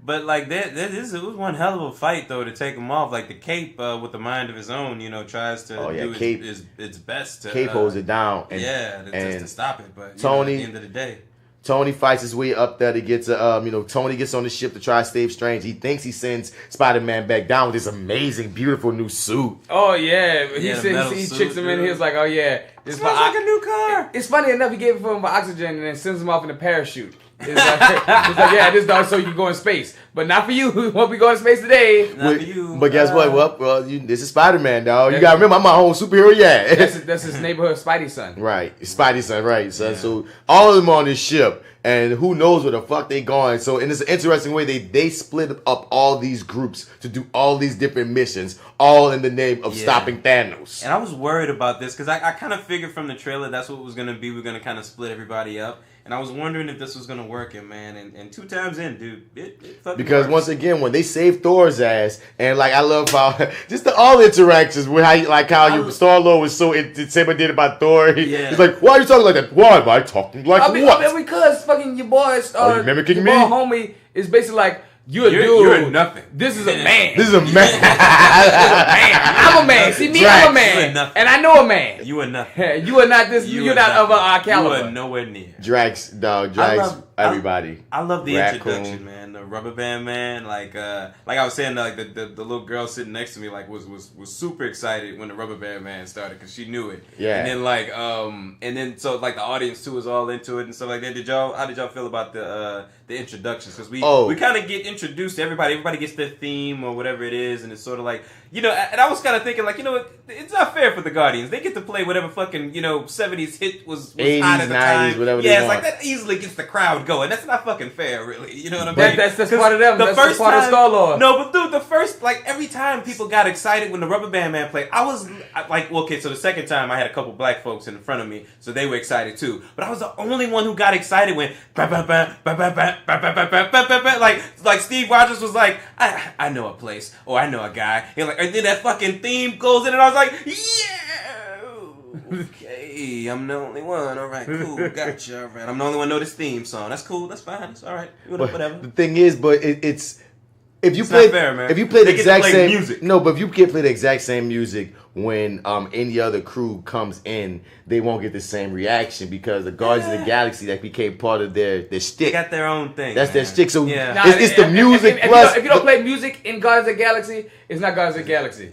I'm saying it's the music plus the characters. So when that music plays and you see Star-Lord jamming out to it, it's like, my niggas! Bro, whenever they do family. When they do their epic fighting scenes, it's like to some music. They put one put a tape in. The second one, your boy when he killed everybody at the end with the whistling tool. That was all through music. But once again, Thor 3 is as a Guardians movie. So once again, you don't have the knowledge of Thor 3 to know that they did that on Thor 2. You feel me? But they did all that shit in Thor. They did. But fucking stole. They did the Guardians. They did it amazingly. Formula. They did it great, but they did Guardians. Makes you wonder, like, all right, y'all did that, so Thor might not be around. You know what I'm saying? So, but I think people just get excited to see the chemistry of the Guardians, and everybody's back like they never fucking left. And I love that they also established the love between how Star-Lord and Gamora feel about each other, which only sets you up for the future. Did you feel like they established the love between them, man? Nah, I don't want to say too much. I was thinking that too. Like, I think if you put Guardians 1, Guardians 2, and you stack that onto them in this, I believe it. They built that up already. And they have that scene together where she said, "You got to kill me," and they touch each other. Like, man, you see their connection there. Like, I feel so. Maybe.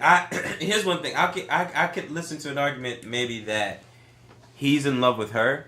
But I just can't make the argument that she's in love with him. That argument was made in part 2. I could kind of make the argument that she is. The other two movies threw it up there. Only to the fact that she made a lot of sacrifices to him. It ain't her fault that she hard. Right, right. She just hard. Yeah. But like, dude, if it come down to it, she gonna ride for Star-Lord, dog. Like I said, part 2 connected them like more. So part 1 opened the door, but then remember in part 2, even at the top of part 2, you know what okay, fair enough. Yeah, part 2 established their relationship. You know what? Okay, yeah, that's right. Because he did start to share stuff about his mom and his life and stuff like that. All that shit happened in part 2. Yeah, you're right. Yeah. That's why she trusts him. I needed to watch that. That's why she trusts him, and she's saying, "Man, you have to do it." That's why it's so hard for him, because he like.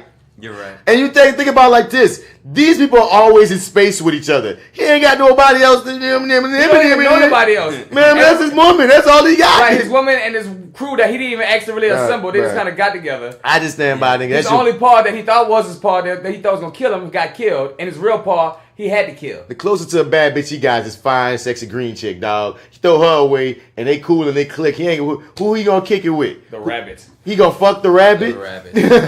Rocket ain't gonna give it up like that. Faster rabbits. But even so when they even come together with Thor, they help Thor out, and like I said, hilarity ensues. Thor's like, I need a weapon. I need a motherfucking weapon because I got my ass kicked by him, but I done kicked all kind of ass. But I know I ain't gonna kick no ass without a weapon. So Mjolnir is gone, but he's like, I gotta go back to where my hammer was created, and I'm gonna go over there and get me a weapon. Goddamn it. That's the thing about Thor to let you know he's a key, because he's one of the few out of the people that understands shit that's like universal and God-like from other different planets and stuff. He knows that he needs a weapon to defeat Thanos because he's dealt with beasts like that before on God-like deity type levels. Right. You know what I'm saying? Hell, his father is Odin. Right. Is a guy like a deity in himself. Mm-hmm. And it's the beauty of it, like how Hulk got his ass whooped and now he's scared and shit. Like you said, Thor, he even says his age. He says, I'm 1,500 years old in this movie, right? Yeah. And for Thor, it's like, okay, this is just a bigger fight. Like you said, I've been fighting these beasts for centuries, millennia. Right. You feel me? So it's like, I just need the right game plan. You feel me? Right. And like you said, the right tools. And one of those is, I'm going to get this weapon. I need an axe, a hammer, or something. Stormbreaker. And this is from the comics. This is a weapon from the comics that he went and acquired. So, and him and Rocket Raccoon and they instantly have chemistry and very shit. much like to see that. So Rocket like, yeah, I'm about to roll with you, even though Star-Lord like you only trying to roll with him because you're scared to go see Thanos. And at this point, I'm like, wow, we splitting up one little team. Like, 'cause I'm like, I just saw Thanos kill Loki and a million other people. I'm like, and that's you what mean y'all just did y'all last movie. Right. So I'm like, wait a minute. So you try to tell me we're supposed to believe that Star-Lord, not Nebula, Star-Lord, Gamora, and Drax and Insect Girl are gonna be able to stand toe to toe with Thanos? That took me out for a split second. I'm like, no, y'all should all go where Thor's going, and then all go and see about Thanos. Why we should never ever split up if it's Thanos that we're fighting. This is a horror movie. What the fuck? Well, it is a horror movie. This is called Thanos. Yeah. I mean, I know what you did last Thanos. nah, fuck all that. You need to go cover more ground, all right? And fuck that. yeah, you're Nah, right. fuck that. Nah. The only ground you need to cover is this. Go see if it's there. Bro. When they went to the reality, even though he was fucking with them, when they went and saw he was there, they should have been okay. Time to go. Yo, we know he is. Let's come back. He over here, y'all. Because there's no way, dog. There is no way. Drax, Star-Lord's a human. Fuck no. Come on, son. Come on. Not a fight. Straight up. I was mad when the fight was supposed to be Spider-Man, Tony, and Doctor Strange by themselves. I was like, damn, y'all need more people. Y'all out here by yourselves. And they did want them getting more people for that fight. But what they wanted to get the rest of the Guardians of the Galaxy. But you're right, dog. Them going up against, I kind of felt like, damn, son. Because the way he killed Loki at the beginning, is he about to wipe out the rest of the Guardians of the Galaxy at the beginning like that? Not just low-key, son. We watched him beat the shit out Hulk. We watch him fuck up Loki. Kill Idris Elba. Fuck up Thor. He's not like he ain't no fucking body. You dig? Yeah. Like it just went down. So where we at? So now we at once again so Thanos is trying to get all these stones. Everything Mon Galaxy, we got past that. So now we with Vision and Scarlet Witch. There's so many people at there. So Thor went with Rocket and Groot to go to the planet. Is that nowhere that has? Or is nowhere where... No, nowhere's where they're going. Was where Star-Lord and them going to meet up with Thanos. They go to some other spot. They put up the names. I forget what it is. Put them in big letters. In big letters. Shout out to Honest Trailers. So now we with... Shout out to the Guardians when they introduce them. They just say space. Space. So Scarlet Witch and Vision, just like in the comic books, they're a couple now, and Vision has evolved to be more human. Earlier, they even mentioned how Vision's gone off-grid or whatnot, and he's gone off-grid because he won't get his romance on with his girl. Man, he can look more human now. Right. I mean, you look like... I kind of generated a penis. You look like... I'm learning about the female orgasm. With that thing I'm getting it all. That thing in his forehead looks like a culture-appropriated Indian. I guess Scarlet Witch is involved as a person, dog. She about that sex bot life before everybody, man. Well, he's not. He has feelings. He's a bot. I'm not gonna give him that. He probably do lay down that fire.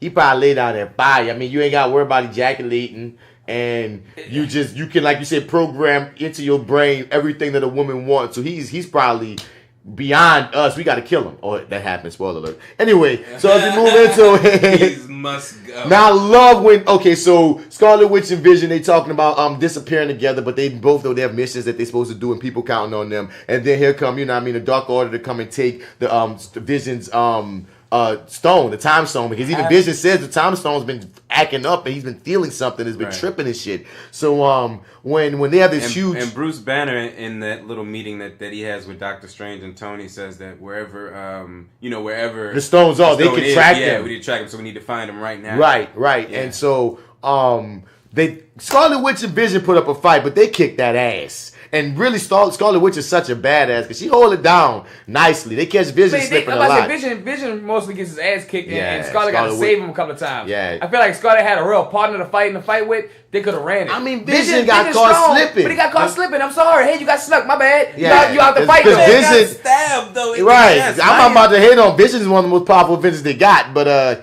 he became useless when he got stabbed. It was over for him. My entire row jumped. The second view of my entire row, at least from this section on, kind of jumped when he got stabbed. Oh, no, everybody jumped. I can remember that. Bro, you remember I remember that feeling of when he got stabbed because it was out the blue. It was like having this tender it's moment. It's like he about to die, too? Yeah, I know, right? It felt like he was about to die right there when they started taking that stone from his head. I was like, oh shit, they gonna just do it to him now off the dump. But I'm like, Scarlet, she's right there. And sure enough, she got up and... But then but this was such an amazing interest for Cap, and then when Cap came to save the day with his squad, and I was like, yes, Cap. Mad. But I'm mad. I'm mad. I'm digging the music. When Cap come? Yeah, when they get into that little fight and then Scarlet jumps in there and then fucking Falcon comes in. But I got one key part that pissed me off as a viewer as I'm watching it. That's one of the problems with Heroes, dog. And this is tell them why you're mad. Oh man, so this you about to say what I told you the other day how I felt. So my nigga, okay, I understand. Batman's one of my favorite characters. He's my favorite character and all that, dog. And I understand that Batman don't kill and there's reasons for why, dog. But my nigga, these some alien motherfuckers. So when they had them niggas down, and Scarlet and Black Widow was like, hey, yo, we don't want to kill you, but we will. I'm like, no, just kill them. What the fuck you talking about? These motherfuckers are powerful as fuck. They're here as aliens trying to take over your shit and destroy the universe. There should be no qualms about murking this nigga. Murk them. See, look. They're here to be murked. They came with a murk vision, so y'all should be here to murk them, and they let them live. That pissed me off. We can't put up alien borders to our alien foreigners that come in this country. They come to work. All right, not all aliens are bad. So we just can't come up and just murder them. Nope. But they proved they were bad. They proved they were bad. Nah, son. When Anthony Mackie... Your first meeting is them trying to kill your friends and take a stone so they can destroy the universe. No, murder. Black Falcon should have opened fire because he came down with the guns. So I was like, son. He did. But you know what? They also want to play their role of let's put them captive and get some information out of them.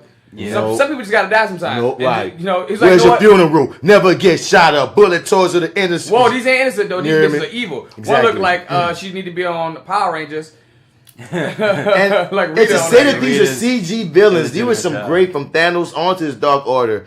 I like, because you know, Justice League, they often talk about how the villain on there was a bad CG villain. A lot of times people don't like CG villains, like on Batman vs Superman with Abomination. Thanos, Josh Brolin as Thanos and his whole little squad. That was some great, like, to say that they weren't actual humans there, they had presence like no other. And that was some great, like, y'all, whoever did y'all special effects and y'all CGI for these characters to make them feel like human type threats. Like, I feel like this woman is about to kill these people. Like, she's really a badass and she's a fucking computer generated image. You dig? Can definitely tell she's not there. Yeah, man. The way she moves, at least. I mean, I the feeling, the presence, dog. I fucks with it. I fucks with both characters. It still looks dope. Especially Thanos. Yeah, Thanos looks the best. Yeah, I think that's probably where most of the money went to. Yeah, man, and creating this amazing and poetic character with such pathos. Somebody says where most of the money went. It's a purple nutsack face nigga. Of course, that's where the most of the money went. With detail and shit, right? Man. You look at that shit on IMAX, dude. It's he like got lines in every part of his face. It looks he got tribal. little hair. He's got like stubble and shit all around his fucking cheek and shit. It's crazy. So we get into the Guardians of the Galaxy, the only way to this spot, and we get Gamora's background of how she became Thanos' adopted daughter, and it was a really interesting, and that's how we should know she's gonna die. We got if you get a character's backstory, they're probably about to die. Oh, you thought you were seeing it at this point? No, I wasn't at this point for once. I tell you that. No. But I'm saying in hindsight, right. When I'm thinking of it back, I'm like, wait a minute, we probably should have saw it coming. Like, even though I'm telling him, shoot me, you're gonna have to kill me because I know some shit. She was nowhere on my list though. As far as terms of people I thought were gonna die. Neither me. I fuck with what she with that whole shoot me because I want to know some shit. But nah, bitch, you tell me what you know because we can use that shit against him somehow. But I guess what she knew. That's the thing. The sacrifice you got to make is gonna be a great thing. She knows that Thanos will torture anyone that may know, and just how Thanos put together so quickly that you're the boyfriend. If some kind of way Gamora wasn't going to tell, he's going to just torture Gamora and do the same thing that he did with Nebula and Gamora. He was going to grab Star-Lord. He was going to torture Star-Lord. Nah, either way. But the thing is, no, the point of him not knowing, you said she should have shared the information with him. And I'm saying the reason why he don't get the information is then Thanos can use that against him. So if you're going to get it out of him, torture Gamora, he might crack. That's why it's better that you don't know this. He will definitely crack. As we see what happens, he blew the whole mission. # blame Star-Lord. I understand where you're coming from. So that's why she was like, I don't want to tell you the information, even though... You're going to handle it like a little bitch. People are so pissed this second time around. It was sort of like, wow, this is an interesting reaction because they were much more reactive today than they were that first time around. Because that first one was sort of like y'all was saying, it was more like a screener. Yeah. Like when shit happened here and now, like everything like got a response or a laugh or something like that. You know what I mean? Yeah. The next time I see it, I'm gonna see it during the day again. Fuck it. But I love the story of getting Gamora's background, her as a kid, her being a spunky kid, how he and the thing is through Gamora we got to see even more of Thanos and how he sees the world, how he sees the balance of it, how he's explaining it to her. Because once again, most times in characters, like we're actors, and most times they say you learn the most about your character by what other characters say about your character, or how your character is perceived by other characters. So through her story, we still got to learn more about Thanos and how he comes across. And I will say this: I knew she was dead when your boy said when Thanos got to go get that Soul Stone. Oh, you knew she was dead at that point? Oh, yeah. I mean, what she was there for? When he was like, you gotta sacrifice something you love, I was like, oh shit, he actually does love her. Yep. Like, but it feels like such a long process because like you know what's coming, right? But it's like it takes her forever for it to come to her. Because it's like, oh my god, you're crying. Really? You got tears? It's too bad you don't care about something. It's too bad you don't love something. Red Skull is like, those tears aren't for him. Yeah. They're for you. Right? Yeah, she was. Right, it's not like he was like, oh, I got all the way here without nothing to love. She was like, that's what you thought. She was just in denial. Like if we gonna skip to that part, but like, no. I'm gonna just say this. Like like we get that whole background of her. We see like from that moment of the way he took her in, and the way like when they did the assassination, he took her face and covered her from that kind of danger at first. Yeah. I felt like something about her warmed his heart from the very beginning, and that's what I took from the very beginning of their relationship. Because even if that made me think about how he dealt with her in the other movie in Guardians of the Galaxy, I'm like, no, he really like you. Like he has whatever. Because it's always not always, but a lot of times you see this in stories where that's that one, the daughter, the girlfriend, the mother, whoever, is that character's weak spot. And the fact that Nebula got tortured and destroyed, and she got little enhancements done to her too, but he always had this affinity for her. She'll fuck up, people die. Thanos kills people when they fuck up. Never had a problem. Even getting turned on. Even when they go to nowhere, she kills him. She totally betrayed him through like at the like there's a certain point of Guardians where it's just like, no, this is a complete betrayal of the person who sent you here in the first goddamn place. Yeah. Any other person would be dead. The fact that you made it through a sequel, and no one came looking for you. In the setup when they go to nowhere, and before it's revealed that, you know what I mean, he had the reality stone, and he knew that she was gonna come, and she kills him, and she cries, and that shows that there's a complex relationship that they have there, like the Stockholm Syndrome, something that she, against her own best wishes, has some kind of love for him because he protected and took care of her. He raised her. Like, she hated him for destroying her family, but he raised her, so that is her father. So it's a complex thing. Thanos is giving her love. Oh, love. He giving her love. Oh, love. He giving her love. Oh, love, not the kind. You know what I'm saying? That song's some other kind of love. But anyway, but like that moment when she cries, when she thinks that she kills him, shows so much as well. So every time they dealt with each other, like, dog, and the thing that he paid attention to was, oh, you got tears for me. Like, that's all he cared about. He didn't care about the betrayal. In fact, he enjoys the audacity. He does enjoy it. Because even with Star-Lord, when he has her and she's like, kill me, and Star-Lord he pulls the trigger. He honors his promise to her. Wow, I think that was G as fuck with Star-Lord too, because I was like, I didn't think he was gonna do it. I thought he was gonna bitch up. And so did Thanos. Right, he was like, he loves you too much. And then when he pulled the trigger, Thanos laughed at him, I like you. And he disappeared. That was G shit. Thanos respected Star-Lord's gully. It's like, you would kill her. That's something I would do. Yeah, man. Because it was about the greater good, the bottom line. I gotta get, and that is also foreshadowing, because it is something he did. Yep. for his ultimate goal. That is foreshadowing right there. Yeah, I mean? That's interesting right there, because it's like she was willing to die for him not to get the stone, but she actually died for him to actually get it. That's fucked up. Tragic story. Now, no matter what, the moment where we go back?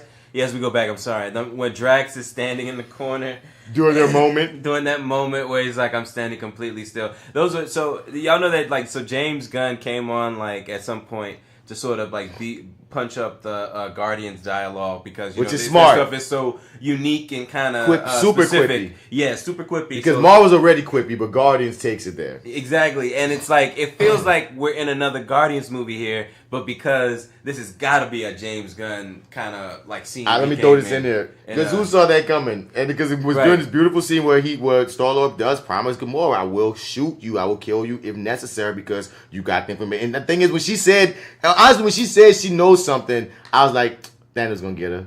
Do you remember? So you remember the second Guardians movie a little bit better than I do right now.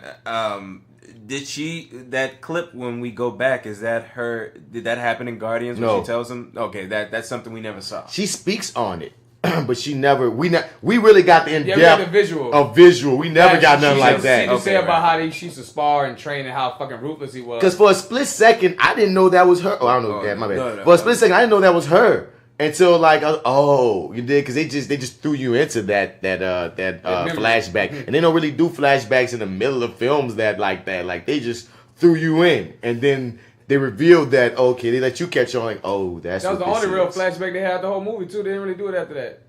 But as we like I said, so they went to nowhere to fight Thanos, and as he was showing the powers of those stones, he can manipulate your body, he can turn you into bubbles if he wants to, he can throw you into puzzle pieces.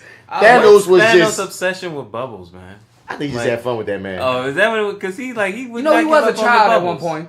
I think he said, man, I just like bubbles. Like he came back with the bubbles too again when she tries to kill herself when they about to get the soul stone. I think he just thought it was funny, dog. My dog just discovered bubbles. He's got a bubbles thing for like we ran out of money. Thanos has a thing for bubbles, dog. Bubbles is an easy animation. I remember back in the day when my mother used to give me bubble baths. Mm-hmm. And that's that man shit. You know, I never gave up on those memories. So when Thanos takes Gamora and everybody is all fucked up, I stand by all of you had to have come together as one with some extra to get Thanos. Like the fact that y'all really was thinking these little 3 or 4 man squads were gonna take down a god. The Guardians of the Galaxy. All right, kudos for taking down a whole planet. They barely beat the niggas they beat. Right. Right. Without a lot of help, actually. Exactly. So. And you didn't have Rocket or Groot, which is a major part of the Guardians of the Galaxy. So yeah, crucial. Your chance was slim to none, dog. You're lucky he let you live, white boy. And that's the thing also about Thanos too. Like he could have killed a lot of you guys a lot of times, but he was always about, I'm getting my bottom line. I'm not here to be, I guess in his mind, unnecessarily evil to you. Unless you're what was it, an elf or dwarf or whatever. Whatever Peter Dinklage is. He was bullets to them. He just didn't like them. There was always at least 1 or 2 people who laughed when he showed up. Because it's the irony of the situation. I was one of them. I just he's a piece giant. Thought not everybody gets it. I felt like Thanos was gonna let Loki live until Loki tried to betray him early, like off in the dump. He was entertaining the thought of and let him join. I was like, all right, Loki, live, Loki. You better on the inside, nigga. Right. I was like, all right, dog. He's gonna be a betrayal, but then he did that knife shit, and I was like, Loki went out like a G, son. But I'm saying Thanos could have murdered you, and he just said, no, I'm on my mission. I got what I needed him gone. And Loki went out like the Viper. Have you seen the Viper in the Mountain in Game of Thrones? Okay, fair enough. Oh yeah. Loki went out. Oh yeah.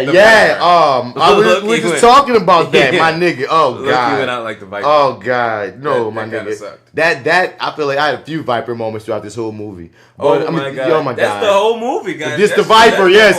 That is the movie. Thanos, yes. Thanos is what's your boy name? With the mountain, the mountain. The mountain. This whole movie is Thanos being the mountain, but he ain't even the mountain because the Viper actually had a shot. No, they do. Blame Star-Lord. # blame Star-Lord. Yes, indeed. Okay. So Thor had a chance to. Huh? Thor had a chance to. He just chose the wrong spot to hit. See, no. Thor. No. I understand what you're saying. Thor was 30 seconds too late. Yeah, Thor was a last ditch effort. It was 30 seconds too late. I'm not gonna blame Thor because that would have killed anyone else. You couldn't have gotten it 30 more seconds. If anyone else would got hit with that fucking axe to the fucking, was that a thorax or whatever the fuck that is, you would think a nigga gonna die. So, but no, Star-Lord, they had the glove off. We gonna get to that. We're not even there yet. I'm about to fuck it all up for the rest of the movie. But so we went back with Cap, man. Cap brings Vision. He fucked up and everybody, and once we get to see Colonel what's his name from Hulk, and he's basically saying, "Nigga, go arrest them." And Don Cheadle was like, "No, I'm not arresting nobody." He actually says, "Yeah, I'm on it," and just knocks. What's up, my nigga? Right, man. He was like, "That was the general." Right. So how y'all doing? Yeah. So they get there, and Vision's basically saying, "Look, you got to kill me, sacrifice me. No, we got to get this stone out. Fuck it." And that's when they let it be known, no, we don't trade life for lives here, man. We all about saving each other, and there's another way that we can go about getting this stone out your head without killing you. Wow, to put that pistol to Vision's head so cool. But Scarlet Witch the only one that can destroy the stone, though. See, that was the funny thing about it. Gun to her head and something. They put a gun to her head. I'm like, she would have took that lick for her man, dude. But of course, Tony, as always, knows where to bring the broken white boys. He's like, no, I know where we could go, bro. I know who got this. We gonna go, you know. Yeah, good old Steve. Because when Wakanda came on TV, his good old black friend. People got amped when we saw Wakanda. Oh yeah, you saw Wakanda. It was like, oh shit, black people, a lot of them. But this is the thing I like about the Wakanda scene.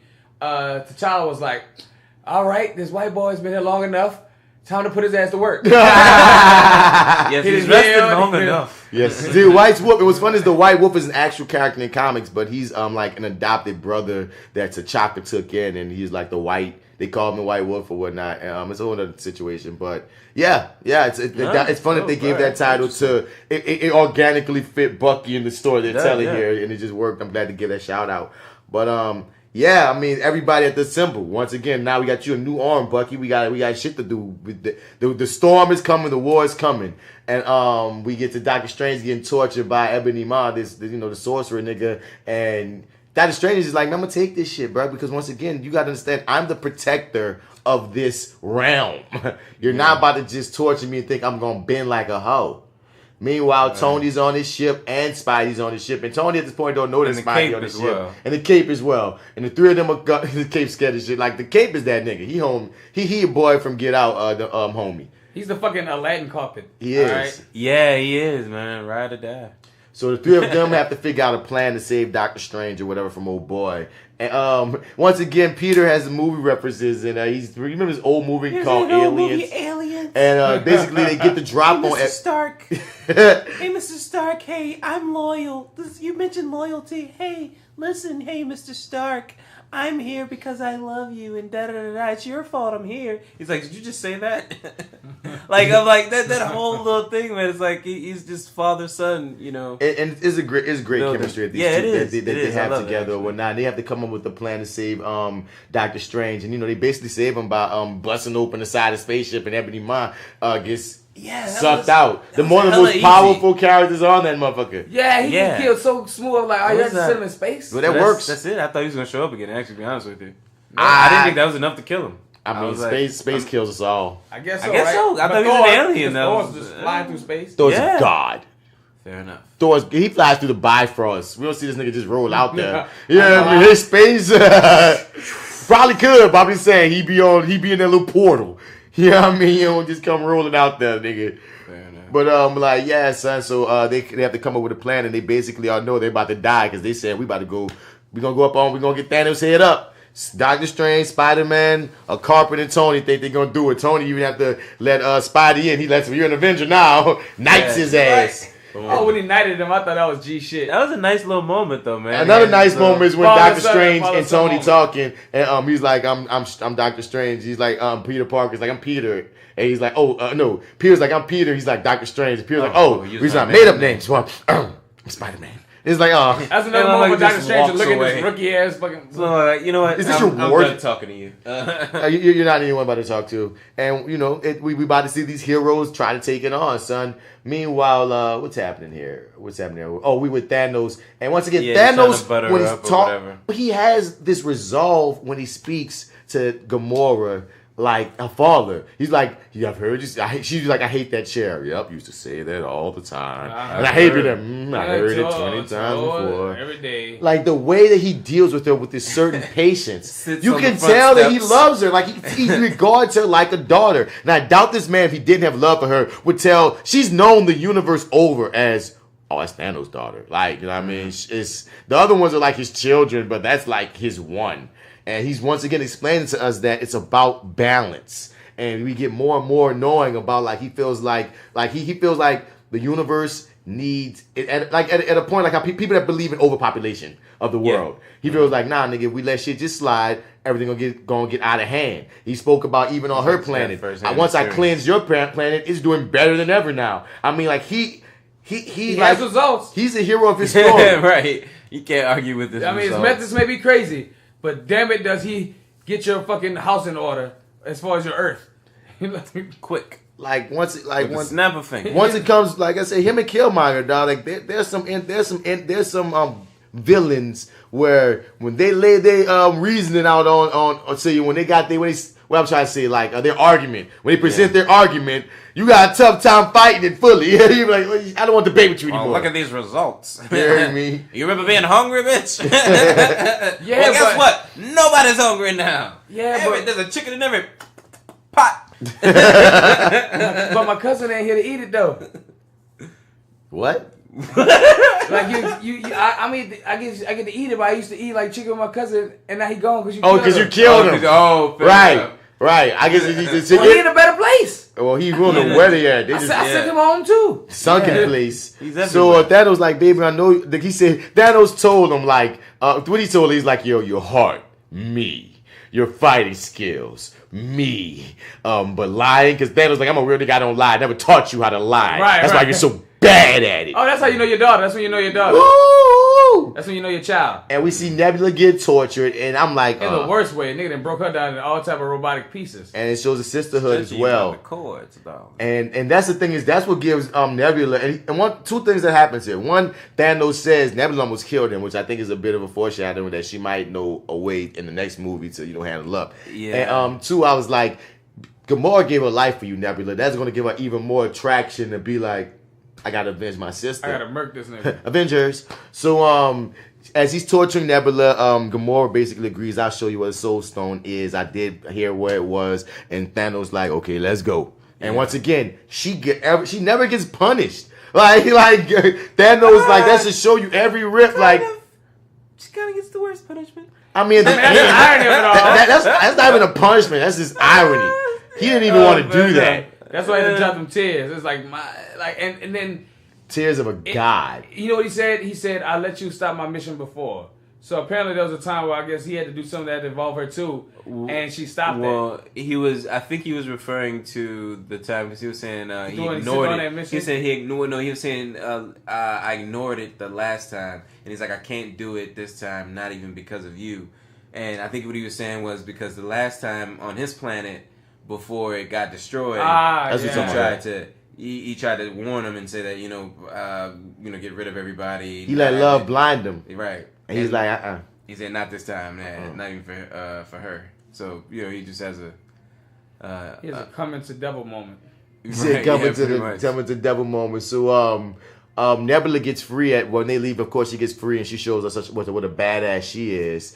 And, that was funny. She's that much of a badass, but can't beat her sister. I mean, her sister's her sister's a badass too. I mean, that just lets us know Gamora the shit. You know what I mean? Did she beat her sister last time, right? Through her own means, but she got that W. Yeah. She could beat her for a long time, but she got a W. That was one of the big deals. She's like, you're the reason why I'm a robot, bitch. But yeah, sorry about that. Like, you could have let me win once. Nah. I don't want to be a robot. So Thor gets to the planet Nowhere so he can get his freaking... Nah, it's not Nowhere. Wherever the fuck this place is. And we get to see Big Little Dwarf. And he tells us about... Peter Dinklage tells us about how Thanos, he made the Infinity Gauntlet for Thanos. And we see the mold of the Infinity Gauntlet there, which lets us know that in the fourth one, he's probably going to have to make another one. They're going to have to go there and get another one made because, it gets fried at the end of the movie. So what else are they going to do? And how'd y'all feel about this situation? How'd you feel about Dinklage aside from laughing? I was glad to see him in this. Yeah. I was kind of like, I don't know if these accents are working for me anymore. It's like it felt, I don't know. I didn't really dig his accent, but I was happy to see him. Otherwise, whatever it was he was doing. He did make me laugh once or twice. Though I do have one or two times that I remember distinctly his lines. Like he was like, "It could kill you." I feel like not if it doesn't kill me. I feel like all these scenes were extra bad. I think all these scenes were extra and could have been shorter. Oh, really? All his stuff? Really? All this stuff with Thor and getting his Stormbreaker made. Because the thing is, one of the juggling games about having to... Because this, once again, I stand by... This is amazing work by the Russo brothers because, dude, there's never been done before. Like, there's never been a universe created. All these movies building up to this. So, of course, it's not going to be perfect. And... Right. Like there's times where like Tony and Doctor Strange going there, I feel like some of that could have been truncated a little bit. But the whole bit with Thor and all them going to this side mission to get this created or whatever, I feel like it could have truncated that whole situation. Not necessarily. I mean, I understand why it's there, but I feel like it could have just been shorter because this movie is 2 hours and 30 minutes, and you could have made it shorter. Because the whole deal is he needs a weapon, and you want him to come show up with the weapon, big dog style, at the climax fight later in the movie. Fine. We come back to this scene 3 times. We don't need to come, to Thor and Peter Dinklage. Oh, okay. We come back to them we don't need to come back to them like 3 times to establish that he's gonna make a weapon. He makes the weapon. Whoop-de-woo. You feel me? Like that first time he went there, we could have started the process of making the weapon and then never seen him again. And then when Thor comes later, like, oh, it was made, and that's the weapon. Let's go. Versus he comes there, he talks to him for a while. We get this whole background on the dwarf life, and he talk about what happened with Thanos. And he's like, "Yeah, we gotta do this with the star," and then we gonna come back. Then we come back, and it's like, "Yeah, now we gonna have Thor have to open his gate, and now we have to do all this, and Rocket Raccoon gotta save Thor, and I gotta pour this shit to make it, and this and all that." It's like all that didn't have to happen there, my nigga. Like the biggest part that got a pop in the whole scene was Groot stepping up to the plate. That's the only thing that really made me pop when nigga was like, we made the fucking the axe, but we need a handle. And then Groot made the fucking handle. I was like, yeah, Groot, step up. But all that other shit, I'm gonna have to disagree. That whole journey. Well, so for me, the whole journey. Nah. I feel like watching it a second time around. I'm just like, I feel like it's pretty lean. It's because the first actually it offers more questions too. It's like, well, wait a minute. He only wants to take out half of the population or half of the universe or whatever, but he took out your entire race. But he's already established that though. He took out Gamora's race. He said he took out that. He took out half of them. No. What I'm saying is, what's the point of telling us more of the same shit about Thanos? We know that's what he do. Fair enough. You're saying that there was no need to tell us. We could have truncated this shit. I'm not saying get rid of it completely. Okay. But I'm just saying it could have been shorter. That whole situation of him getting the fucking weapon, Groot stepping up to the plate. That's what's important. It could have been one long one or two short ones. I felt like Thor giving him a rah-rah speech, being like, "Fuck it, man. I lost all my people too. I have nobody left either." And that was a great scene. Though. You know what I'm saying? But that was before they even. But that was still on the ship. One scene though. But then it still went on to them going to see Peter Dinklage, and then Peter Dinklage telling us his whole backstory. No, that is the Peter Dinklage scene. That happened. Then him and Rocket, they were on the ship talking, going there. And that's like, what else I got left to lose? Right? Yes, which was another great scene. I keep that scene. Right? That was a great emotional scene with Thor talking about I'm the last of my kind. But that led to them going to the planet, and then Dwarf Man has that same scene. Woe is me, and my planet was destroyed. We don't give a fuck about you. It's Avengers 3. Why are you introducing new niggas? Yeah, fuck you. We don't care about you. Well, we don't build it, bitch. They could have shown up. Don't tell me your problem. We don't need to know. We got enough problems. You're right. You don't need it. You got enough problems.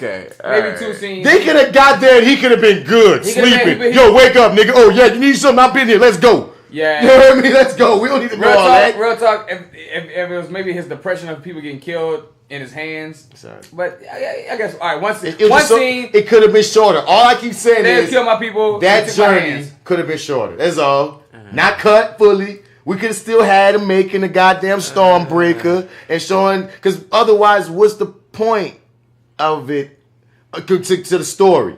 Thor had to get a weapon, fine, but that's all. That's all we needed. Thor had to get a weapon. And other side, did he have to really nothing that anybody does is of any consequence. But that weapon, no. The weapon played a big part later because Thor almost got his ass. Thor almost could have died though. I know what you said about the consequence, but so what? And they created that stake just to create it. Thor didn't have to almost die there. You know what I mean? It's a really unnecessary fire. Like him going to get the weapon and all the drama that happened there served the story in no way. Real talk. No way. If that band had been like, I've been keeping this a secret, but what's some new shit? I've been having this Thor axe right here. I've been saving it. It's already made. Just need a handle. Nigga, it would have been a movie. Ever since I was a child. And it's all because I'm saying it did Groot. We just need a handle, right? That would have been it. And all we need to see was Groot step up and there's the mold of the Infinity Gauntlet there, so we show us that, so we know they're going to come back to him later, and maybe we could have got all that shit about him later in part 4, but in part 3, fuck you, Gandalf, big little nigga, whatever you are. With Peter Dinklage. Peter Dinklage's real I don't remember the character's name. He's just that unnecessary. Yeah. But so we leave him deciding to make we don't need this at all. But anyway, so we have Spider-Man and Iron Man and Doctor Strange link up with the Guardians of the Galaxy. They all end up in the same place at the same time, and they fight each other, of course, because that's how heroes always meet. Anytime you first meet a hero, you either have to have an argument or fight. And to be fair, they're in one of the children of Thanos' ship. Yeah, at the time. So it's like. But here we go. Star-Lord, you've been in space like your entire life, damn near. Like you've been there since a teen.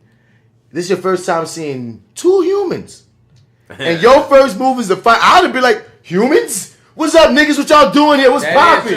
Like, you know what I mean? Like, I see Doctor Strange and Tony Stark, and I'm thinking, like, I know you wouldn't know Tony Stark because you left when you was a teen, but they're human you probably faces. Know the name, you just don't know when you like that. Maybe you probably wouldn't know him at all. I'll give it. A teenager's not gonna give a fuck about industry and business. I'll give that on the Stark. The fact that Thanos stole his booty call. Would that play any factor to like maybe I'm not even thinking straight? No, he might not be thinking straight, but I'm saying like he see humans, dog. Like once the mask should click. Once the mask comes off, my first mind ain't to fight you. Is what's up with y'all? Because he sees humans in a place. Right, what are humans doing here in space in this weird place with these weird costumes? Who are you? You feel me? But it was a cool scene seeing them all link up. I don't want to just tear it to shreds. It's just that was the thing that came to my mind when some action. Is like, when Star-Lord started shooting at them. I'm like, wait, dog, because they like, look, we need some action. There's a lot of drama going on. Thor over having this long ass talk about. Once again, now we're back to them again. Once we didn't need all this, but on this not movie that we have gone in back. So the Guardians of the Galaxy. And the Avengers apparently they all meet up. That's another thing I gotta remember. Like in the movies, the comic books, Doctor Strange is an Avenger, so it all makes sense. So they all decide to go to this. They went back to his hometown to Titan. They went back to Thanos' home planet to try to set up a scheme for Thanos. And so we get this bit where we have Star-Lord versus Tony Stark. You see that was your shit. Oh yeah, that was my favorite. Yeah, this is my favorite moment. Yeah, this whole little sequence too. Where what was it? The kick ass, the take names and kick ass or take whatever. Anyway, with Bug Girl and Drax, who have great chemistry too. Right, and then there's we gotta find out her real name. We just can't call this girl Bug Lady. Insect Mantis. Mantis. All right, Bug Lady. Bug Lady. See, once again, he must be a little new to the reviewing that side of this situation because we give niggas names. Oh yeah, everybody gets a nickname. Nigga give niggas names. Everybody gets a nickname. But keep going, son. We on and we got Doctor Strange in every possible outcome for how this could happen because he has the time stone. Which I don't know. Did y'all feel like this kind of took a little bit of the stakes away? It's like there's only one outcome where we win, and then he sort of hands over the stone, and it's like, well, I I mean, I think it's one of them same things with Black Panther dying. It's like, of course, it's got to happen like that. Back, right? I mean, fuck. If it doesn't happen like this one way, it's over. There's no more movies. I had no more period. Right. No more. Shut down shop. Marvel's over. Right. I mean, all about to die. This is fun. We only had a 10-year plan. I think past that. But I think it was. Night, everybody. I think it was more hindsight. After I let the movie process. Damn, we can't see what it is. I think it was more hindsight of how of letting the movie process for me to realize that Doctor Strange handed that over knowingly that had to happen in the one outcome versus it was like some million. He told him like 15,000. It was like some huge crazy amount of outcomes where they failed, but only one that they won. And at the time when he upped the stone, I was still into like, damn, he upped the stone. I wasn't thinking that deep as into connecting that there. After I sat with it, I was like, oh, because you also got to remember the stone at the because beginning, in the version that he saw, that's the only way they win. And that's why I like the way that they did it. I'm not gonna go back and come at him about that one as if. Niggas, y'all could have did that better. No, that was nice. You also got to remember that at the beginning, he told them that Spider-Man or Tony, whoever, I'll let both of you die to protect the stone. So for him to give that stone up, it wasn't because to save Tony in a sense, because he's all about protecting the stone. Nah, he undercut that. He undercut that though, because he said that, and then he saved their lives and shit. Like, so, I mean, yeah, so but he said they were into the end game at that point, though. No, I know, but what I'm saying is that was to protect the long game. Well, I'm saying what he's. I feel like that was a two-headed coin because it's for Tony's life, but you also know this is the only one way possible. No, if this wasn't the one way possible. When Tony had to die, you was probably gonna let Tony die. Yeah, but no, they undercut that. No, what you're speaking on is you're right in the macro sense of in storytelling. Ironically, that's what happened. But what I'm saying is. He actually did up the stone for their lives before then, and that was a story beat to let us know that even though Doctor Strange talked that shit, he do still care about people. So that's what I'm saying is they already established that even though he said that shit and didn't even reneged on that shit because for he cares about people. He's saying that, but he would. But he realized that he can't do that again. It's almost like what Thanos said. The irony of it is Thanos said, I let something slide before, boom, boom, boom. And I think that's what he realized as well as Doctor Strange is, I gotta up it. I feel like you're right. It's just a different lens on your rightness with that. You know what I mean? Yeah. You know what I mean? Like, it's like, you telling the truth, but I don't think he knew at the time when he said that it was gonna be this. Oh no! You know what I mean? Nah, I was saying for the viewer, that's a little foreshadowing to see. It's a foreshadowing moment for some storytelling shit. Doctor Strange is a character. Nope, he talked that shit, then he went against his word, and then he realized later, damn, I was right. Yep, got up this bitch, because he was at such peace when he dies later. Like out of everybody, Doctor Strange is chilling. It was the only way. He was about as much as peace. Him and Nick Fury. Because Nick Fury had no peace. He wasn't at peace. Nah, he about to curse everything out. I know, but it was like, to me, it always say peace, but it was more like, it wasn't like, I'm scared of nothing. It was just like, you know what else has some peace? I want to say, T'Challa had some peace. He had no peace. Is he coming? That's right. The only motherfucker that had peace was Doctor Strange. When it happened, like, he might have been shocked as a motherfucker. He was looking for old girl. He's like, okay. But then, like, the camera's cut off though, right here. He could have been like. Then we saw Okoye reaction. Right, yeah. It's like, we don't know. But Strange just knew, and Strange had that fight in that scene when they all fight Thanos when he come back. Let's get back to that in a second, because I don't want to skip over the scene of freaking when Thanos goes to the world to go get the Soul Stone, and this, I jumped out my seat when I saw that was Red Skull, and I was like, shit, they brought Red Skull back, bitch. Was that Vigo? No, your boy Hugo Weaving. No, it wasn't Hugo Weaving. That's so what I check thought. this out. It didn't sound like him. He said he didn't want to come back and never do it again. Oh, okay. Because he didn't like all the makeup and all the extra shit. He he wasn't into it. All right, fair enough. He was great though. I liked him playing that role, but I liked him too. All right, so in Red Skull,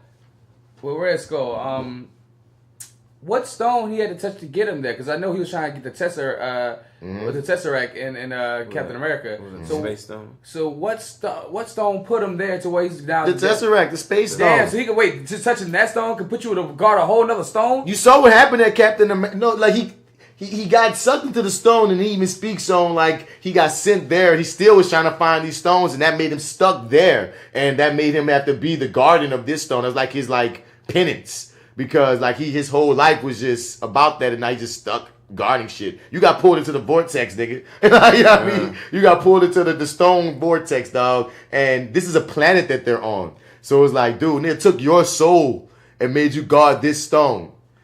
Sucks for you, dog. All you wanted was like some Nazis. Nah, he wanted to take over the world. Like, I love the fact that he's telling Thanos what he could become. Like, it was real poignant of like, dog, basically, are you sure you want to do this? Like, I'm not going to stop you from doing this. But are you sure you want to do this? Because you could be me. Great. You could be me.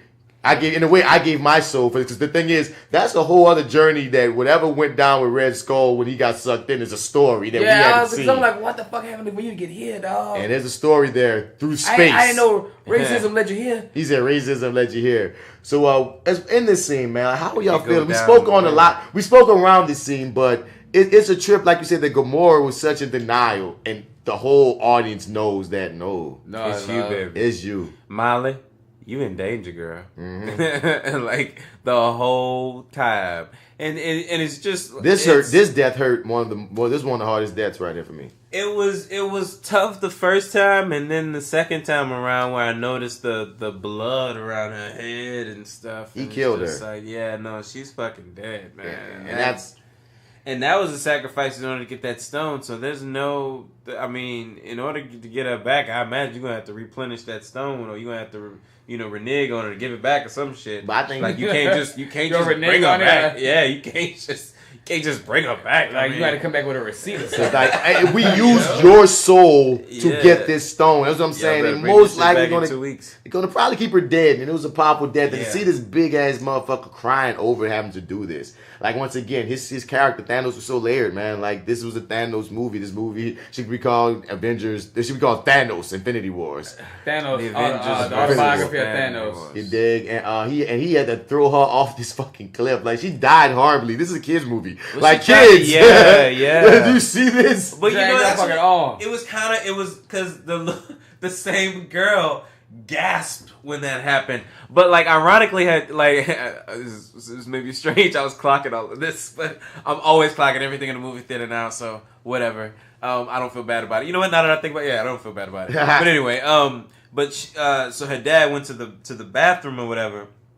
Like when this moment happened, and so when she throws her off, it was like a.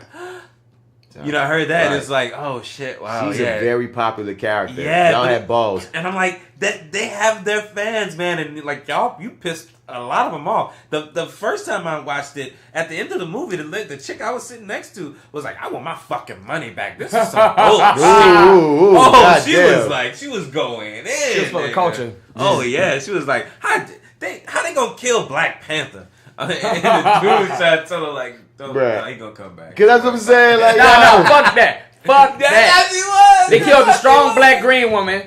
And now they gonna strong black green woman. And now they're gonna kill our black kings. They just try to kill all the black people. I don't like the message this is. And on the sidebar, I hate like they got people out there who's like, man, but as you see, Infinity War got the biggest global opening ever. So it's gonna kill Black Panther. People, come on, y'all. How in the fuck can you compare Infinity War, which was 10 years in the making, designed over 10 years to be the biggest comic book movie event ever, up to a previously little known character's first time at bat?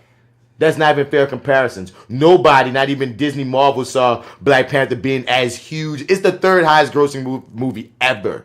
Don't compare. It's like it overachieved, and you shouldn't compare it anyway, because if you're going to compare Black Panther, you compare Black Panther to the solo efforts of Captain America, Thor, Iron Man. You don't compare it. I'm just saying it within the Marvel realm. You don't compare it to when all those stars come together in one movie. This man is solo in his own movie. All right, so and you compare him to himself because he's also in this movie, helping this movie make money. Come on. So look, y'all, we're gonna talk about we're gonna compare a regular old pickup football game to the Super Bowl. We're gonna compare old Green Arrow to the Justice League. You hear me? Yeah. Who would win in a fight? Come on. So yeah, but I don't even know how we got on that freaking tangent. But we get to Wakanda. I like when when Rhodey cracked the joke on Brandon, because Brandon don't know if he got a bow or not. Because once again, Brandon never even met these motherfuckers. He was off his face somewhere. He don't know nothing about Black Panther. Oh, Wakanda, none of that. Did he bow? Is this how it works here? And he bowed. They like, what are you doing? We don't do that white. We don't do that white bow. We don't do that here. Okoye is the queen of the faces. Like her, the looks that she gives at times, her facial expressions to certain events, whether it's a stuck up face, whether it's the black woman face. I don't know. Her expressions are amazing. I love her. She was like, well, I thought when you said we'll be opening to America, I thought it'd be something different. Like the Olympics or maybe a Starbucks. And you know what's funny? That came...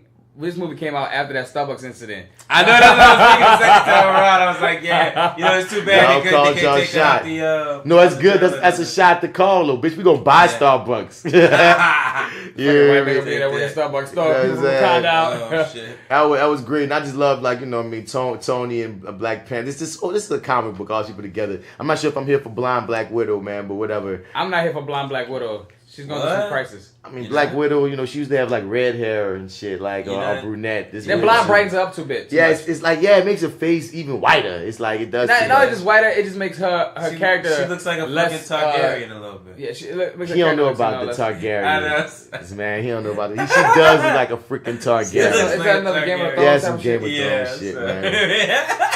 He's like, you fucking nerd. And I love how Shuri shames them when they talk about how they put the stone in the vision. And she's like, wait, why did you just do this? Way? Why didn't you just add 2 + 2 for 4? And he's like, I didn't. Banner's like, we didn't think about it. What? Pause. I really want to say this since we spoke about Black Panther and I just thought about Black Widow.